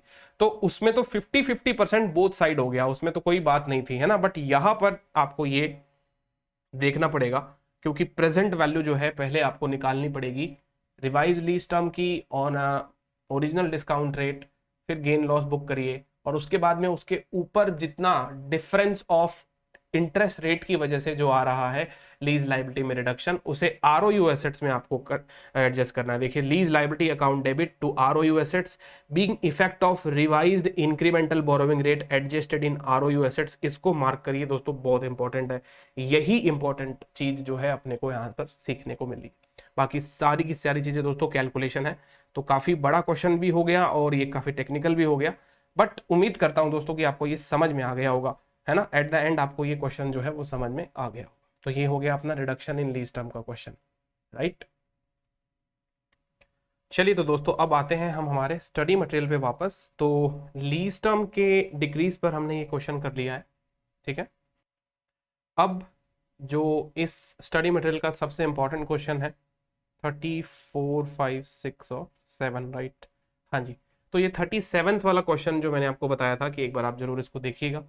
तो डेफिनेटली आपने जब इसको रिविजिट किया होगा तो कुछ इश्यूज आपको आए होंगे, और बिना ये एजुकेशनल मटेरियल वाला क्वेश्चन हम किए हुए इस क्वेश्चन को नहीं कर सकते थे, क्योंकि वो एजुकेशनल मटेरियल से हमने एक कॉन्सेप्ट बिल्डअप किया है कि भाई गेन लॉस कितना बुक होता है अगर हम लीज को रिवाइज करते हैं, लीज को मॉडिफाई करते हैं।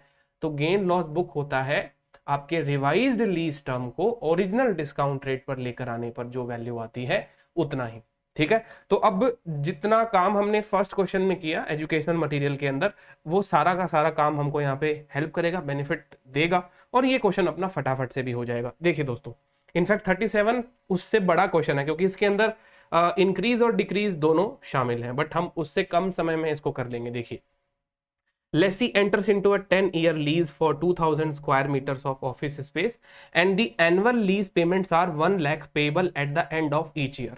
The interest rate implicit in the lease cannot be readily determined and the lessee का incremental borrowing rate 6% है। मतलब सेम ही क्वेश्चन चल रहा है, वही 10 साल का question, 2000 square feet office space और 1 लाख के लीज रेंट।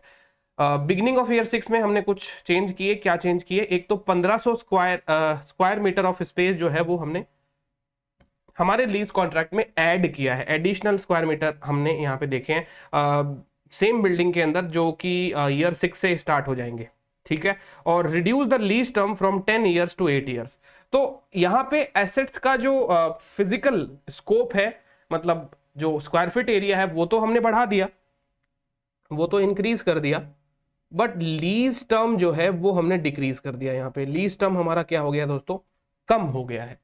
तो यहाँ पर स्कोप डिक्रीज का भी क्वेश्चन हो गया, तो स्कोप इंक्रीज का भी क्वेश्चन साथ साथ में अपने को देखने को मिल रहा है, ठीक है। तो दोनों को सेपरेटली डील करके चलेंगे। इंक्रीज पोर्शन को अलग से डील किया जाएगा और डिक्रीज पोर्शन को अलग से डील किया जाएगा, ठीक है।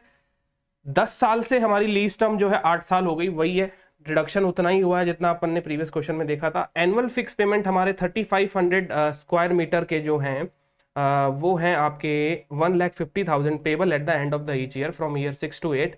और लेसी का आईबीआर जो है वो 6 से 7% इंक्रीज हो गई है, आपकी डिस्काउंट रेट 7% हो गई है, ठीक है। Now the consideration for the increase in scope of 1500 square metre of space is not commensurate. अब देखिए दोस्तों, हमने एक कॉन्सेप्ट पढ़ा था कि अगर कोई भी स्कोप इंक्रीज हो रहा है तो आपको ये चेक करना है कि जो आपने स्कोप इंक्रीज किया है वो अपने आप में एक सेपरेट कॉन्ट्रैक्ट तो नहीं है कहीं। अगर सेपरेट कॉन्ट्रैक्ट होगा तो हम हमारे एग्जिस्टिंग कॉन्ट्रैक्ट को मॉडिफाई करेंगे ही क्यों? हम उसकी सेपरेट अकाउंटिंग ही कर देंगे ना। एग्जिस्टिंग कॉन्ट्रैक्ट हमारा अलग से डील हो जाएगा और सेपरेट कॉन्ट्रैक्ट हमारा अलग से डील हो जाएगा।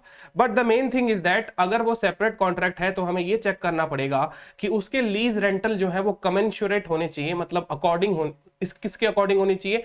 फेयर लीज रेंटल के हिसाब से, that means standalone selling price के हिसाब से वो आपके होने चाहिए। तो जो भी आपके न्यू लीज पेमेंट है, new lease payment that should be commensurate with standalone selling price. लेकिन अगर ऐसा नहीं हुआ तो फिर वो सेपरेट लीज नहीं है। तो ये कहता है इज नॉट कमेंसुरेट, इन्होंने खुद ने लिख दिया कि वो स्टैंडअलोन सेलिंग प्राइस के बराबर नहीं है। तो इसका मतलब ये हो गया कि कॉन्सिक्वेंटली, मतलब इन्होंने क्वेश्चन का आंसर खुद ही दे दिया है कि consequently lessee does not account for the increase in scope that adds the right to use an additional 1500 square metre of space as a separate lease contract. तो आपको एग्जिस्टिंग कॉन्ट्रैक्ट में ही काट छाट करनी है, एडिट करना है, रादर देन आप उसकी सेपरेट अकाउंटिंग करेंगे, क्योंकि जो न्यू लीज पेमेंट है वो आपके स्टैंड अलोन सेलिंग प्राइस जितने बराबर नहीं है। तो अब कह रहा है कि फिर तो बाद में मॉडिफिकेशन का क्वेश्चन हो गया प्योर प्योर, और इसकी अकाउंटिंग बताइए। तो आइए दोस्तों इसको अपन अटेम्प्ट करते हैं इस क्वेश्चन को।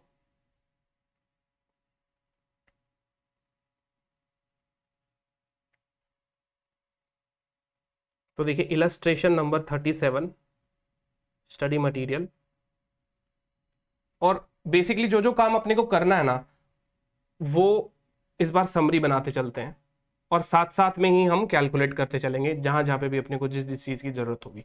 ठीक है, तो एक तो अपना चेंज होता है, ये काम करते हैं इसको बड़ा कर लेते हैं पहले से ही ताकि फिर दिक्कत नहीं आए।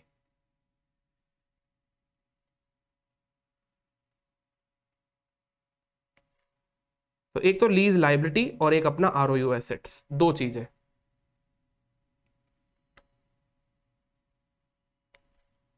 और जर्नल एंट्री भी ना एक साथ में ही आपको मैं पास करके बता दूंगा ताकि जर्नल एंट्री का इम्पैक्ट भी आप समझते रहें साथ साथ में। हम्म, तो यहां पे मैं लिख देता हूं जर्नल एंट्रीज। ठीक है, ये मेरी लीज लाइबिलिटी हो जाएगी,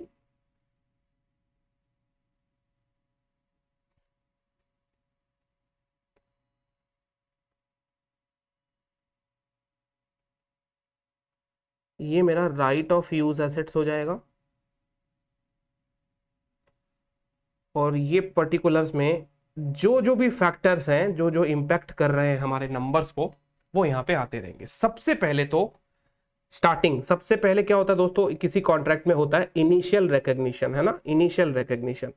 तो इनिशियल रिकॉग्निशन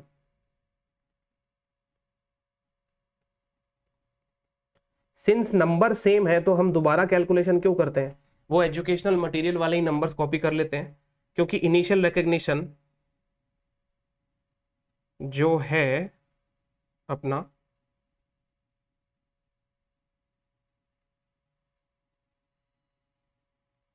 अच्छा इसमें रेट जो है वो अलग होगी, चलिए ठीक है फिर तो कैलकुलेट ही करना पड़ेगा, कोई बात नहीं है। इनिशियल रिकग्निशन की कैलकुलेशन कर लेते हैं। कॉन्ट्रैक्ट कितने साल का है, 10 साल का है।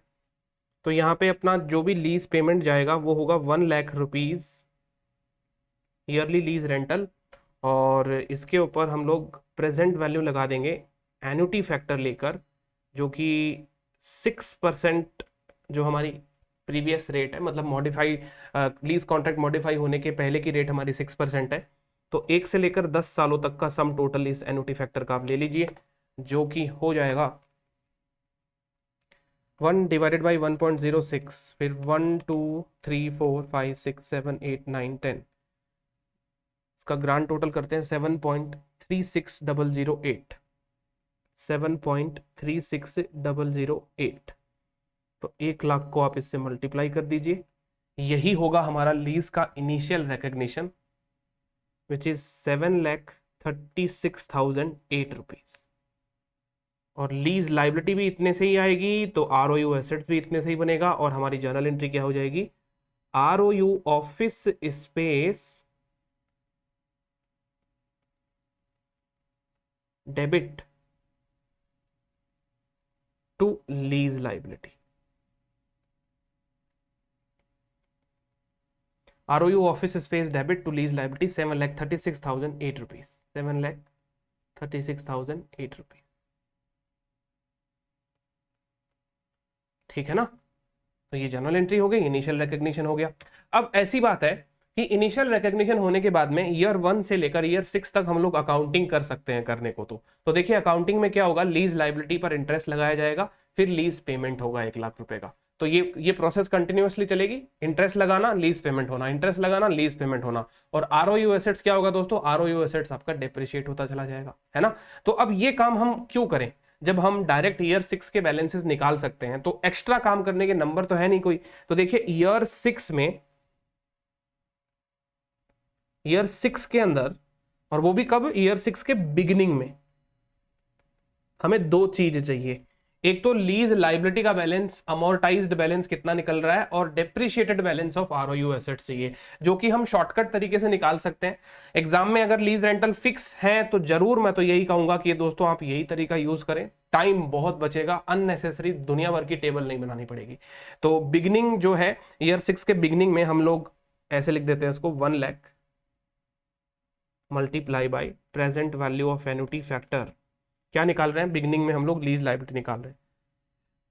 ईयर 6 के बिगिनिंग में सबसे पहले लीज लाइबिलिटी निकाल रहे हैं कि कितनी होती है। तो लीज लाइबिलिटी, तो 1 lakh into present value annuity factor 6% की रेट से, और 1 से लेके 5 साल तक का लगाएंगे क्योंकि ईयर 6 के बिगिनिंग की बात हो रही है। तो 1 डिवाइडेड बाई 1.06, 1 2 3 4 5, ग्रांड टोटल हो गया 4.21236, 4.21236। तो 1 लाख से अगर इसको मल्टीप्लाई किया जाएगा तो ये वही बैलेंस आएगा जो टेबल बना के आपका आएगा। तो ये कितना आ गया? 421,236, 421,236। ये मेरा वो बैलेंस हो गया जो लीज लाइबिलिटी की अमोर्टाइज कॉस्ट मेथड से जो टेबल बनाएंगे अपन, जो बैलेंस 5th ईयर के एंड में या 6th ईयर के बिगनिंग में आपको देखने को मिलेगा। और रही बात आरओयू एसेट्स की, तो स्ट्रेट लाइन डेप्रिशिएट हो रहा है, 5 बार डेप्रिशिएशन लगा दीजिए, 736,008, ये आधा डेप्रिशिएट हो गया है, तो इसका बैलेंस आपका होगा 368,004, 368,004। चलिए इसको मैं कह देता हूं depreciated balance of ROU assets, depreciated balance of right of use office space. तो यही चाहिए अपने को। तो ये जैसे ही हमारा आ जाता है तो अब हमारी सारी की सारी कैलकुलेशन जो होगी वो सिर्फ इन्हीं नंबर्स को बेस बनाकर की जाएगी, क्योंकि 736 से यहां तक की जर्नी हो चुकी है, 736 से यहां तक की जर्नी अपनी हो चुकी है ईयर 6 के बिगिनिंग तक। तो अब देखिए दोस्तों, यहां पर एक तो आपका 1500 स्क्वायर फीट का एरिया ऐड हो रहा है आपके कॉन्ट्रैक्ट में, और आपका लीज टर्म जो है वो यहाँ पे कम भी किया जा रहा है, 10 से 8 साल का किया जा रहा है। तो दोनों चीज से आपको डील करना है। तो सबसे पहले हम लीज टर्म को जो हम कम कर रहे हैं, कम करने की अकाउंटिंग करेंगे। तो यहां पे मैं सबसे पहले लिखता हूं स्कोप रिडक्शन, है ना। स्कोप रिडक्शन को अब डील कर रहे हैं अपन सबसे पहले यहां पे, और स्कोप रिडक्शन में हम क्या डील कर रहे हैं? लीज टर्म का रिडक्शन, लीज टर्म जो रिडक्शन हुआ है, लीज टर्म में जो रिडक्शन हुआ है, सॉरी, उसकी अकाउंटिंग करेंगे। तो देखिए दोस्तों, लीज टर्म के रिडक्शन की अगर अपन बात करें तो सीधी बात है, आपको अभी क्या करना है, ठीक है, आपको करना ये है, कैलकुलेट करना है आपको balance of lease liability, balance of lease liability considering revised lease term, revise lease term at original discount rate, original discount rate. तो आप कैसे निकालेंगे? ईयर 6 पे आपको ये कैलकुलेशन करनी है, तो सीधी बात है ईयर 7 और ईयर 8 में जो भी आप रेंटल पे करने वाले हैं, इन सारे के सारे रेंटल का आपको प्रेजेंट वैल्यू निकालना है ईयर 6 के बिगिनिंग में। तो छठे साल के एंड के रेंटल भी आपको प्रेजेंट वैल्यू करने हैं। तो वही बात है, ये 1 लाख रुपए, ये 1 लाख रुपए और ये 1 लाख रुपए। अभी हम सिर्फ स्कोप रिडक्शन को डील करके चल रहे हैं, तो इसका प्रेजेंट वैल्यू कैसे निकाला जाएगा? वही सर, एन्युटी फैक्टर ले लेते हैं। तो 1 लाख, सबका अलग अलग फैक्टर निकालने की दरकार नहीं है, multiply by present value annuity factor, original rate लेंगे 6% वाली, और इसका जो प्रेजेंट वैल्यू निकालेंगे हम, वो निकालेंगे 6 to 8 ईयर्स का। दैट मीन्स 3 फैक्टर्स आपको सम करने होंगे। तो 1 divided by 1.06 equals to and grand total which is 2.6730, 2.6730, 1 lakh multiply by, ये आ गया हमारा कितना, इसको मैं यहां पे लिख देता हूं 2,67,301 रुपीज, 2,67,301 रुपीज, 2,67,301 रुपीज ये हमारा बैलेंस आ रहा है। ये सेम काम हमने पहले भी किया था। लीज लाइबिलिटी का बैलेंस आपको निकालना है रिवाइज्ड लीज टर्म को ध्यान में रखते हुए और ओरिजिनल डिस्काउंट रेट के ऊपर। कौन से डिस्काउंट रेट के ऊपर? ओरिजिनल। तो ओरिजिनल रेट हमारा क्या है? 6% है। ठीक है, तो ये मेरी लीज लाइबिलिटी होनी चाहिए। तो अब देखिए दोस्तों, reduction in lease liability required, reduction in lease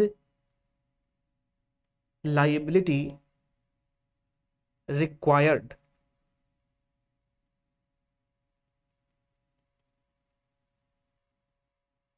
कितना रिडक्शन करेंगे? तो यहां पे देख लीजिए, बैलेंस बिफोर मॉडिफिकेशन, बीएम का मतलब हो गया बैलेंस बिफोर मॉडिफिकेशन, है ना। तो बिफोर मॉडिफिकेशन में हमारी लीज लाइबिलिटी का बैलेंस है 421,236 and balance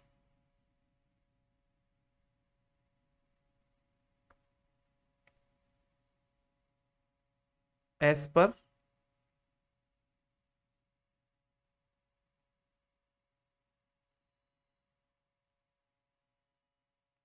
working note 1 above, balance as per working note number 1 above. ठीक है, वो बैलेंस कितना आ रहा है? 267,301, 267,301। तो 4,21,236 की लाइबिलिटी को मुझे सिर्फ 267,301 रखना है। तो कितना रिडक्शन करना पड़ेगा? लीज लाइबिलिटी में रिडक्शन कितना करना पड़ेगा?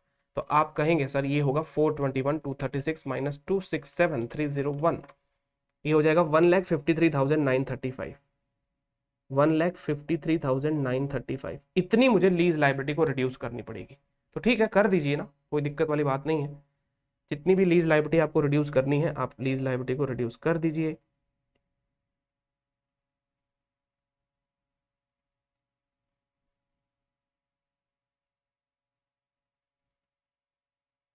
वन 53,935 ये लीजिए, 153,935 से मैंने लीज लाइबिलिटी रिड्यूस कर दी। अच्छा, तो जैसे reduction in lease liability required है, वैसे ही आपको रिडक्शन इन आरओयू एसेट्स भी कैलकुलेट करना पड़ेगा। Reduction in ROU assets required, reduction in ROU office space required, कितना जरूरी है आरओयू ऑफिस स्पेस को रिड्यूस करना?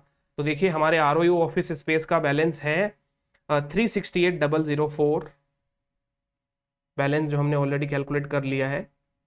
ये आने वाले 5 साल तक चलने वाला था, बट 5 साल नहीं चलेगा, 3 साल ही चलेगा। तो 2 साल हमको इसको रिड्यूस करना पड़ेगा।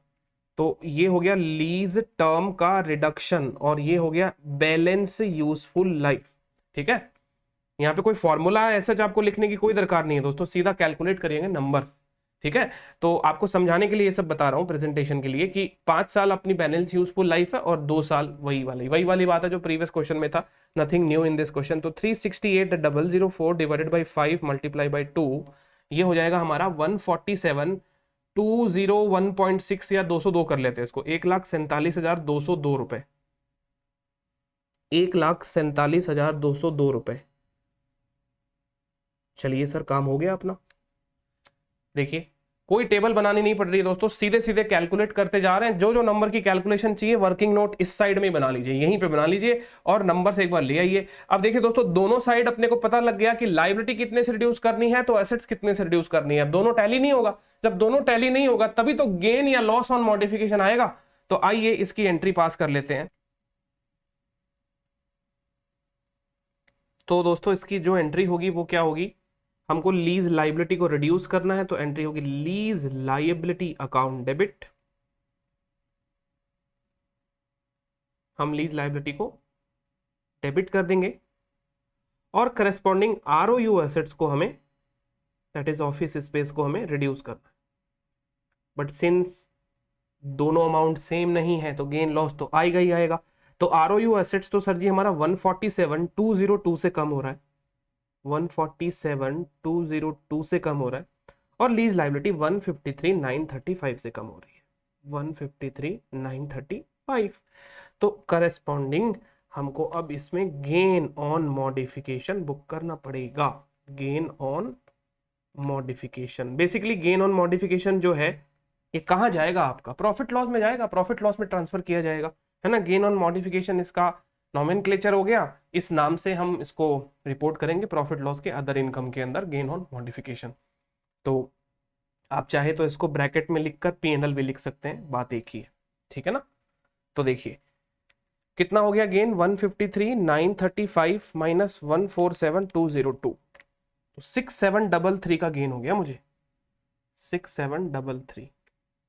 ओके, तो यहां पे मैं लिख देता हूं gain on modification recorded, gain on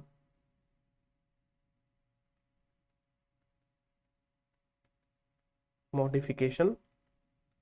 इसका कोई कॉलम खोलने की दरकार नहीं है, यहीं पे लिख देता हूं 6733 रिकॉर्डेड।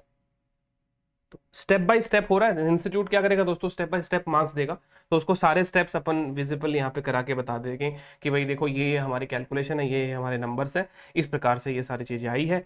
तो 153,935 ऐसे नरेशन टाइप लिख दीजिए, 153,935 माइनस 147,202। चलो 6733 का गेन हमने रिकॉर्ड कर दिया। तो इन तीनों ट्रांजैक्शन की हमने यहाँ पे एक जर्नल एंट्री जो है वो पास करके बता दी, हो गया काम। अब देखिए दोस्तों, आपने ये जो लीज लाइबिलिटी निकाली है, राइट, ये लीज लाइबिलिटी आपने कैसे निकाली है, balance of lease liability considering revised lease term at original discount rate, है ना। यानी रिवाइज लीज टर्म और डिस्काउंट रेट कौन सा, ओरिजिनल। तो लीज टर्म तो हमारा रिवाइज हो गया और डिस्काउंट रेट हमारी ओरिजिनल हो गई। But the main thing is that कि आपकी अब जो लीज लाइबिलिटी होगी उसको आपको बुक्स में रिकॉर्ड कितने रुपए पर रखना है, तो वो तो चेंज डिस्काउंट रेट से कैलकुलेट होगा। तो अब अपने को क्या करना है दोस्तों, अब अपने को रिवाइज्ड लीज लायबिलिटी कैलकुलेट करनी है एट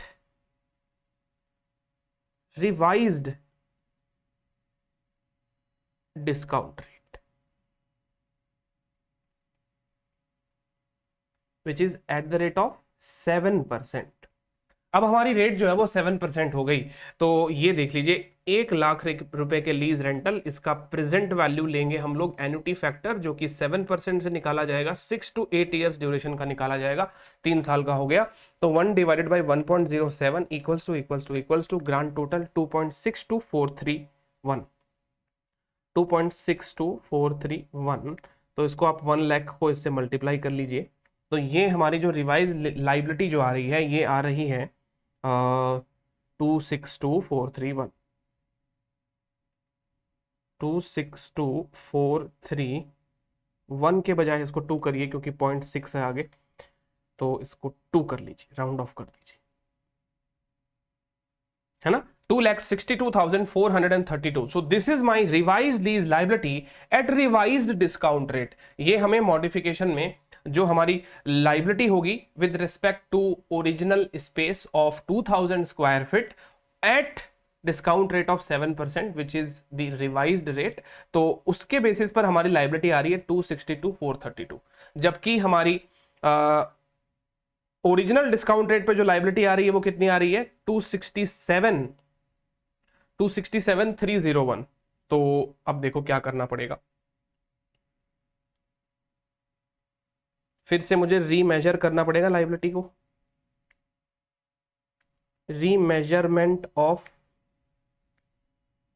लीज लाइबिलिटी। तो हमारी जो लीज लाइबिलिटी है ना, अभी कितनी हो चुकी है, मतलब ये सारी एंट्रीज अगर अपन पास कर देते हैं तो अभी आप देखोगे, देखो ध्यान से देखना दोस्तों, ये जो 421 वाला अमाउंट है इसमें से अगर मैंने ये अमाउंट एडजस्ट कर दिया तो जाहिर सी बात है अब मेरी लीज लाइबिलिटी 267,301 है, जबकि मुझे उतना नहीं रखना है उसको, मुझे और गिराना पड़ेगा बिकॉज मेरी रिवाइज डिस्काउंट रेट जो है वो 7% हो गई है दोस्तों, तो मेरी लाइबिलिटी थोड़ी सी और रिड्यूस होगी।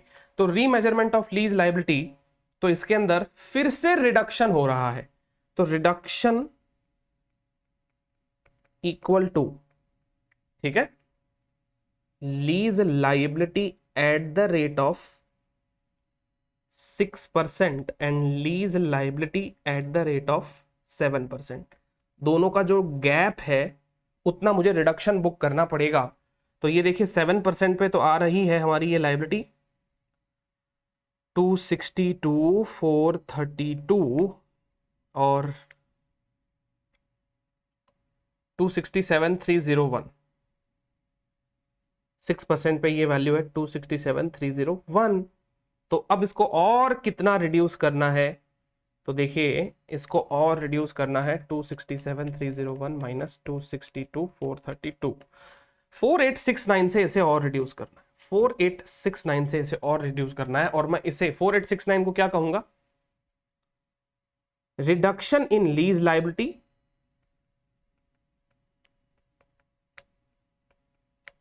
Because of change in discount rate. तो because of change in discount rate, तो जितनी मेरी डिस्काउंट रेट चेंज हुई है ना, उसकी वजह से जो मेरे लीज लाइबिलिटी पे इंपैक्ट आएगा उसको मैं कभी भी प्रॉफिट लॉस में ट्रांसफर नहीं करूंगा। इस बात को आपको ध्यान रखना है, जो बात हमने प्रीवियस क्वेश्चन में भी सीखी थी, है ना। तो reduction in lease liability because of change in discount rate, ये आपकी लीज लाइबिलिटी कम होगी, इसका ऑफसेट इंपैक्ट किस में जाएगा, आरओयू एसेट्स के अंदर। तो 4869, ठीक है, 4869 आरओयू एसेट्स भी कम हो जाएगा। तो 4869 से हमारा क्या कम हो जाएगा, 4869 से हमारा लीज लाइबिलिटी भी कम हो जाएगा, दोनों चीज कम हो जाएगी। तो यहां पे मैं लिख देता हूं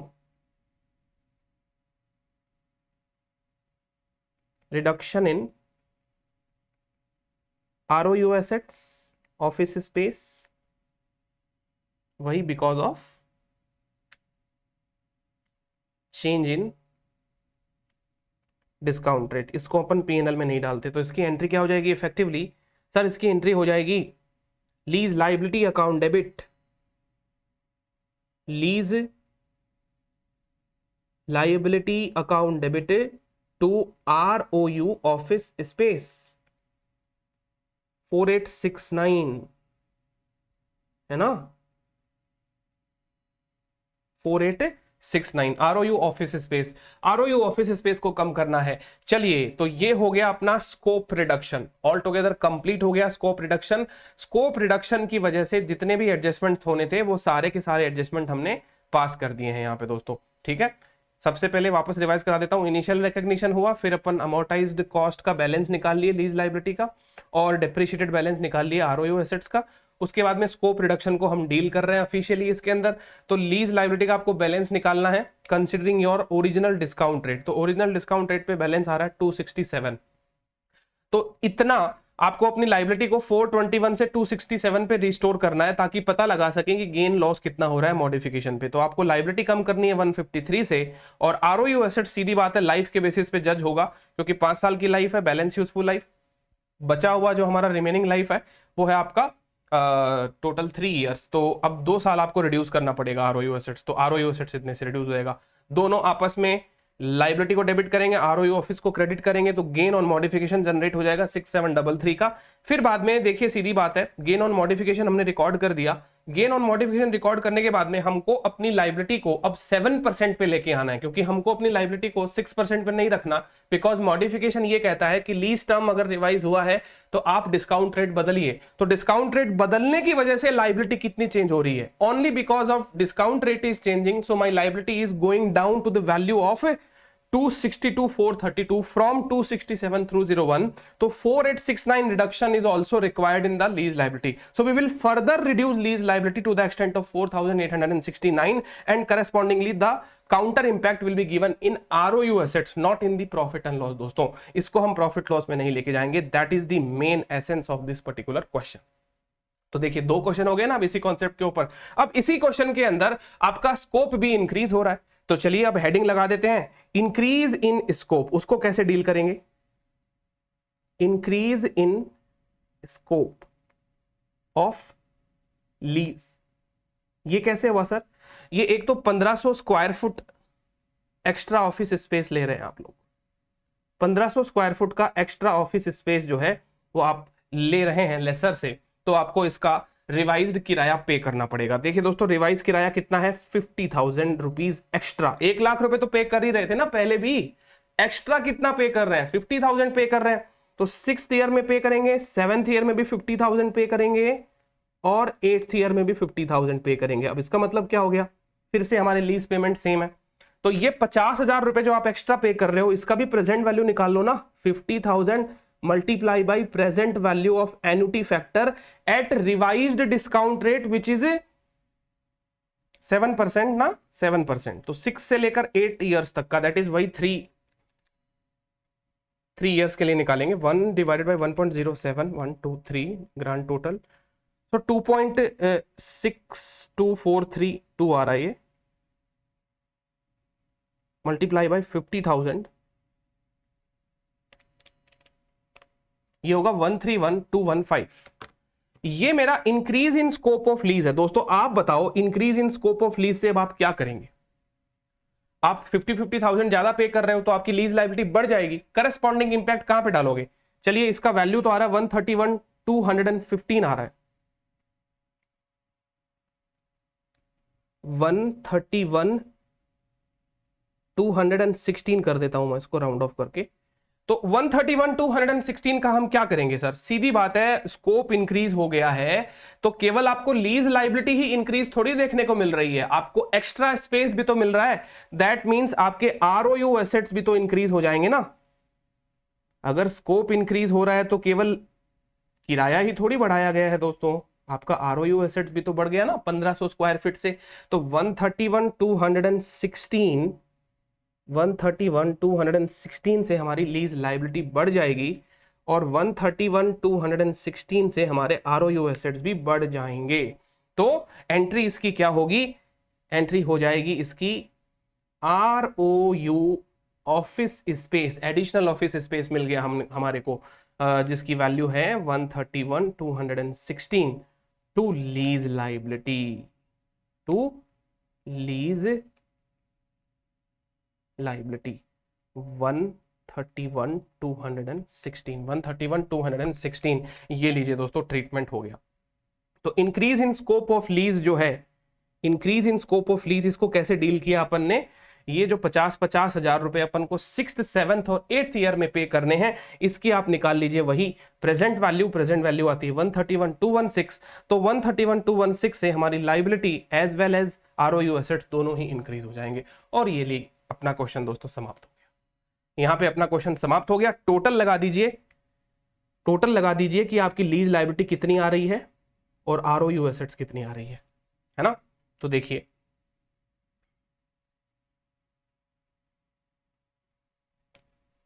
लीज लायबिलिटी हमारी स्टार्ट हुई है 421,236,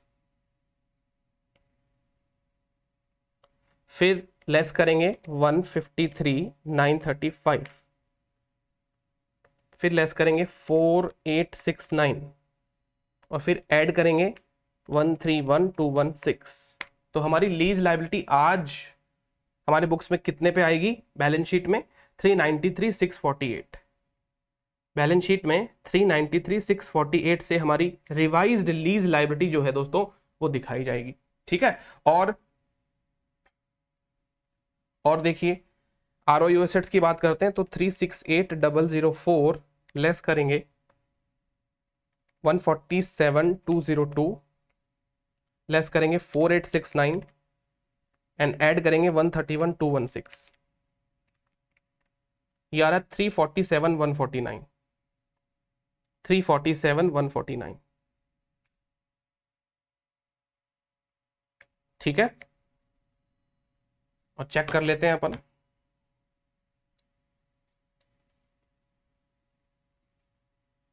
देखिए आपका जो मॉडिफाइड आरओयू एसेट्स है उसका बैलेंस आ रहा है 347, हमारा 149 आ रहा है बिकॉज हमारे फैक्टर्स उसके हिसाब से लिए गए हैं, इन्होंने फैक्टर्स लिए होंगे, तो वो फैक्टर जो डिस्काउंटिंग फैक्टर है उसकी वजह से ही वो 100-200 रुपए का डिफरेंस होगा यहाँ पे। तो ये 347,070 है और हमारा 149 आ रहा है, तो 70 रुपए के लगभग का डिफरेंस हो गया ये। तो ये हो गया हमारा आरओयू एसेट्स, मॉडिफाइड आरओयू एसेट्स, ठीक है। तो ये मैच हो गया। अच्छा, हमारी लीज लाइबिलिटी कितनी होगी? लीज लाइबिलिटी इन्होंने कौन से वर्किंग नोट में बता रखी है, जरा देखिए।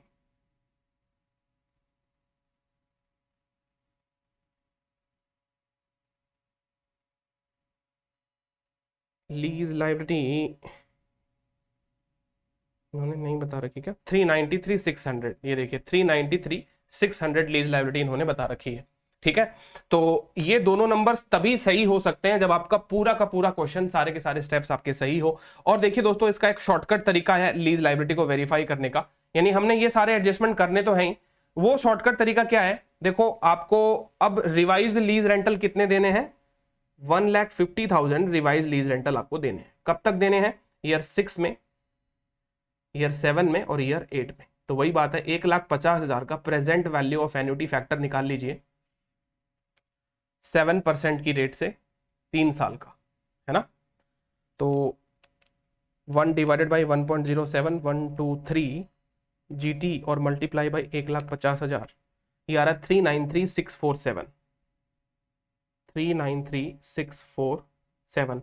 ये मेरी रिवाइज्ड या मॉडिफाइड कह दीजिए लीज लाइबिलिटी है। डायरेक्ट निकल गया ये वाला। तो ये डायरेक्ट इसलिए निकल गया क्योंकि दोस्तों अपने को पता है जो अपने को देना है अल्टीमेटली यही आ रहा है अपने बुक्स के अंदर, बट हम इसका प्रेजेंटेशन जो कर रहे हैं ना, वो प्रेजेंटेशन इसलिए कर रहे हैं इतना सारा, ताकि एक एक एलिमेंट के अकाउंटिंग को एक्सप्लेन कर सके। एक एक चीज आपको एक्सप्लेन करनी पड़ेगी, ऐसे डायरेक्ट नंबर नहीं मिल जाएंगे। तो देखिए हमारा भी यही आ रहा है 393,648 और 393,647। तो ये हमारी लीज लायबिलिटी इस प्रकार से कैलकुलेट जो है दोस्तों करी जाएगी। और यहाँ पे देखिए अपन ने एक एक एलिमेंट को यहाँ पे एक्सप्लेन कर दिया और उसकी जर्नल एंट्रीज भी एक्सप्लेन कर दी कि जर्नल एंट्रीज सबकी क्या होगी, ठीक है ना। तो अगर यहाँ पे अगर आप इस क्वेश्चन को देखेंगे तो इन्होंने बस ये है कि इन्होंने टेबल बना बना के क्वेश्चन किया है। ये जो अपनी टेबल बनती है, ये टेबल बना बना के क्वेश्चन जो है वो सॉल्व किया गया है। सबसे पहले 6th ईयर का इन्होंने बैलेंस निकाला। तो मैं बताता हूं दोस्तों, आपको जो नंबर मिलेंगे वो 6th ईयर के बैलेंस निकालने के मिलेंगे। How you have calculated this 421,090, उससे अपने को कोई लेना देना नहीं है, ठीक है। आपकी आरओयू एसेट्स का बैलेंस 367,950 ये चेक होगा रादर देन ये ऊपर वाले।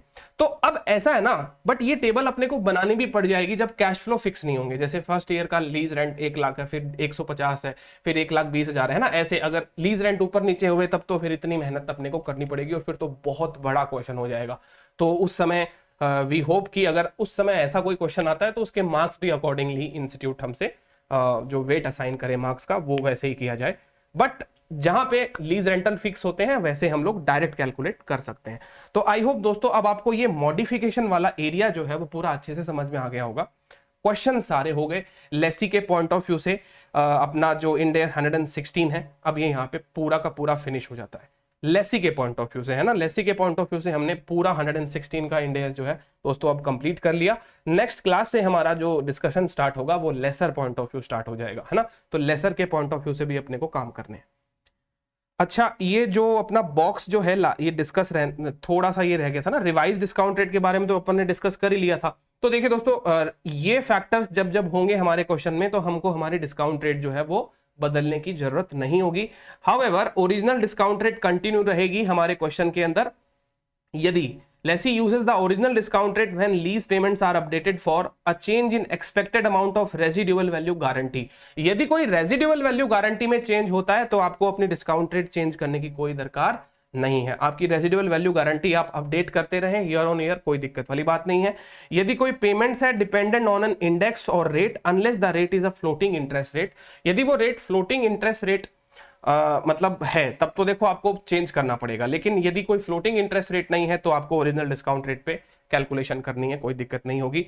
और variability of payments is resolve so that they become in substance fix payment, यानी अगर फ्यूचर में कोई ऐसे लीज रेंटल आपके इन सब्सटेंस फिक्स लीज पेमेंट बन जाते हैं तो वो फिक्स लीज पेमेंट के लिए आपको अपनी डिस्काउंट रेट जो है दोस्तों बदलने की दरकार नहीं होगी। तो दीज आर द सिनारियोज जहां पे आपको अपनी डिस्काउंट रेट चेंज नहीं करनी है, सेम ओरिजिनल डिस्काउंट रेट रखनी है, लेकिन ऐसे सिनारियो में आपको अपनी डिस्काउंट रेट को दोस्तों क्या कर देना है, चेंज कर देना है। तो ये वाला अपना डिस्कशन अब पूरा हो गया, राइट। हाँ जी, अब सारी की सारी चीजें हो चुकी है, 1 से लेकर जेड तक जितनी भी बातें थी इसके अंदर मॉडिफिकेशन वाले में, लीज टर्म का जो एक एक्स्ट्रा क्वेश्चन था वो भी अपने एजुकेशनल मटेरियल से कर लिया है। तो चलिए यहाँ पे समाप्त होता है अपना लेसी का डिस्कशन, और अब हम लोग नेक्स्ट क्लास में मिलेंगे जहाँ पे बात करेंगे लेसर के बारे में। ठीक है, चलिए guys, thank you so much.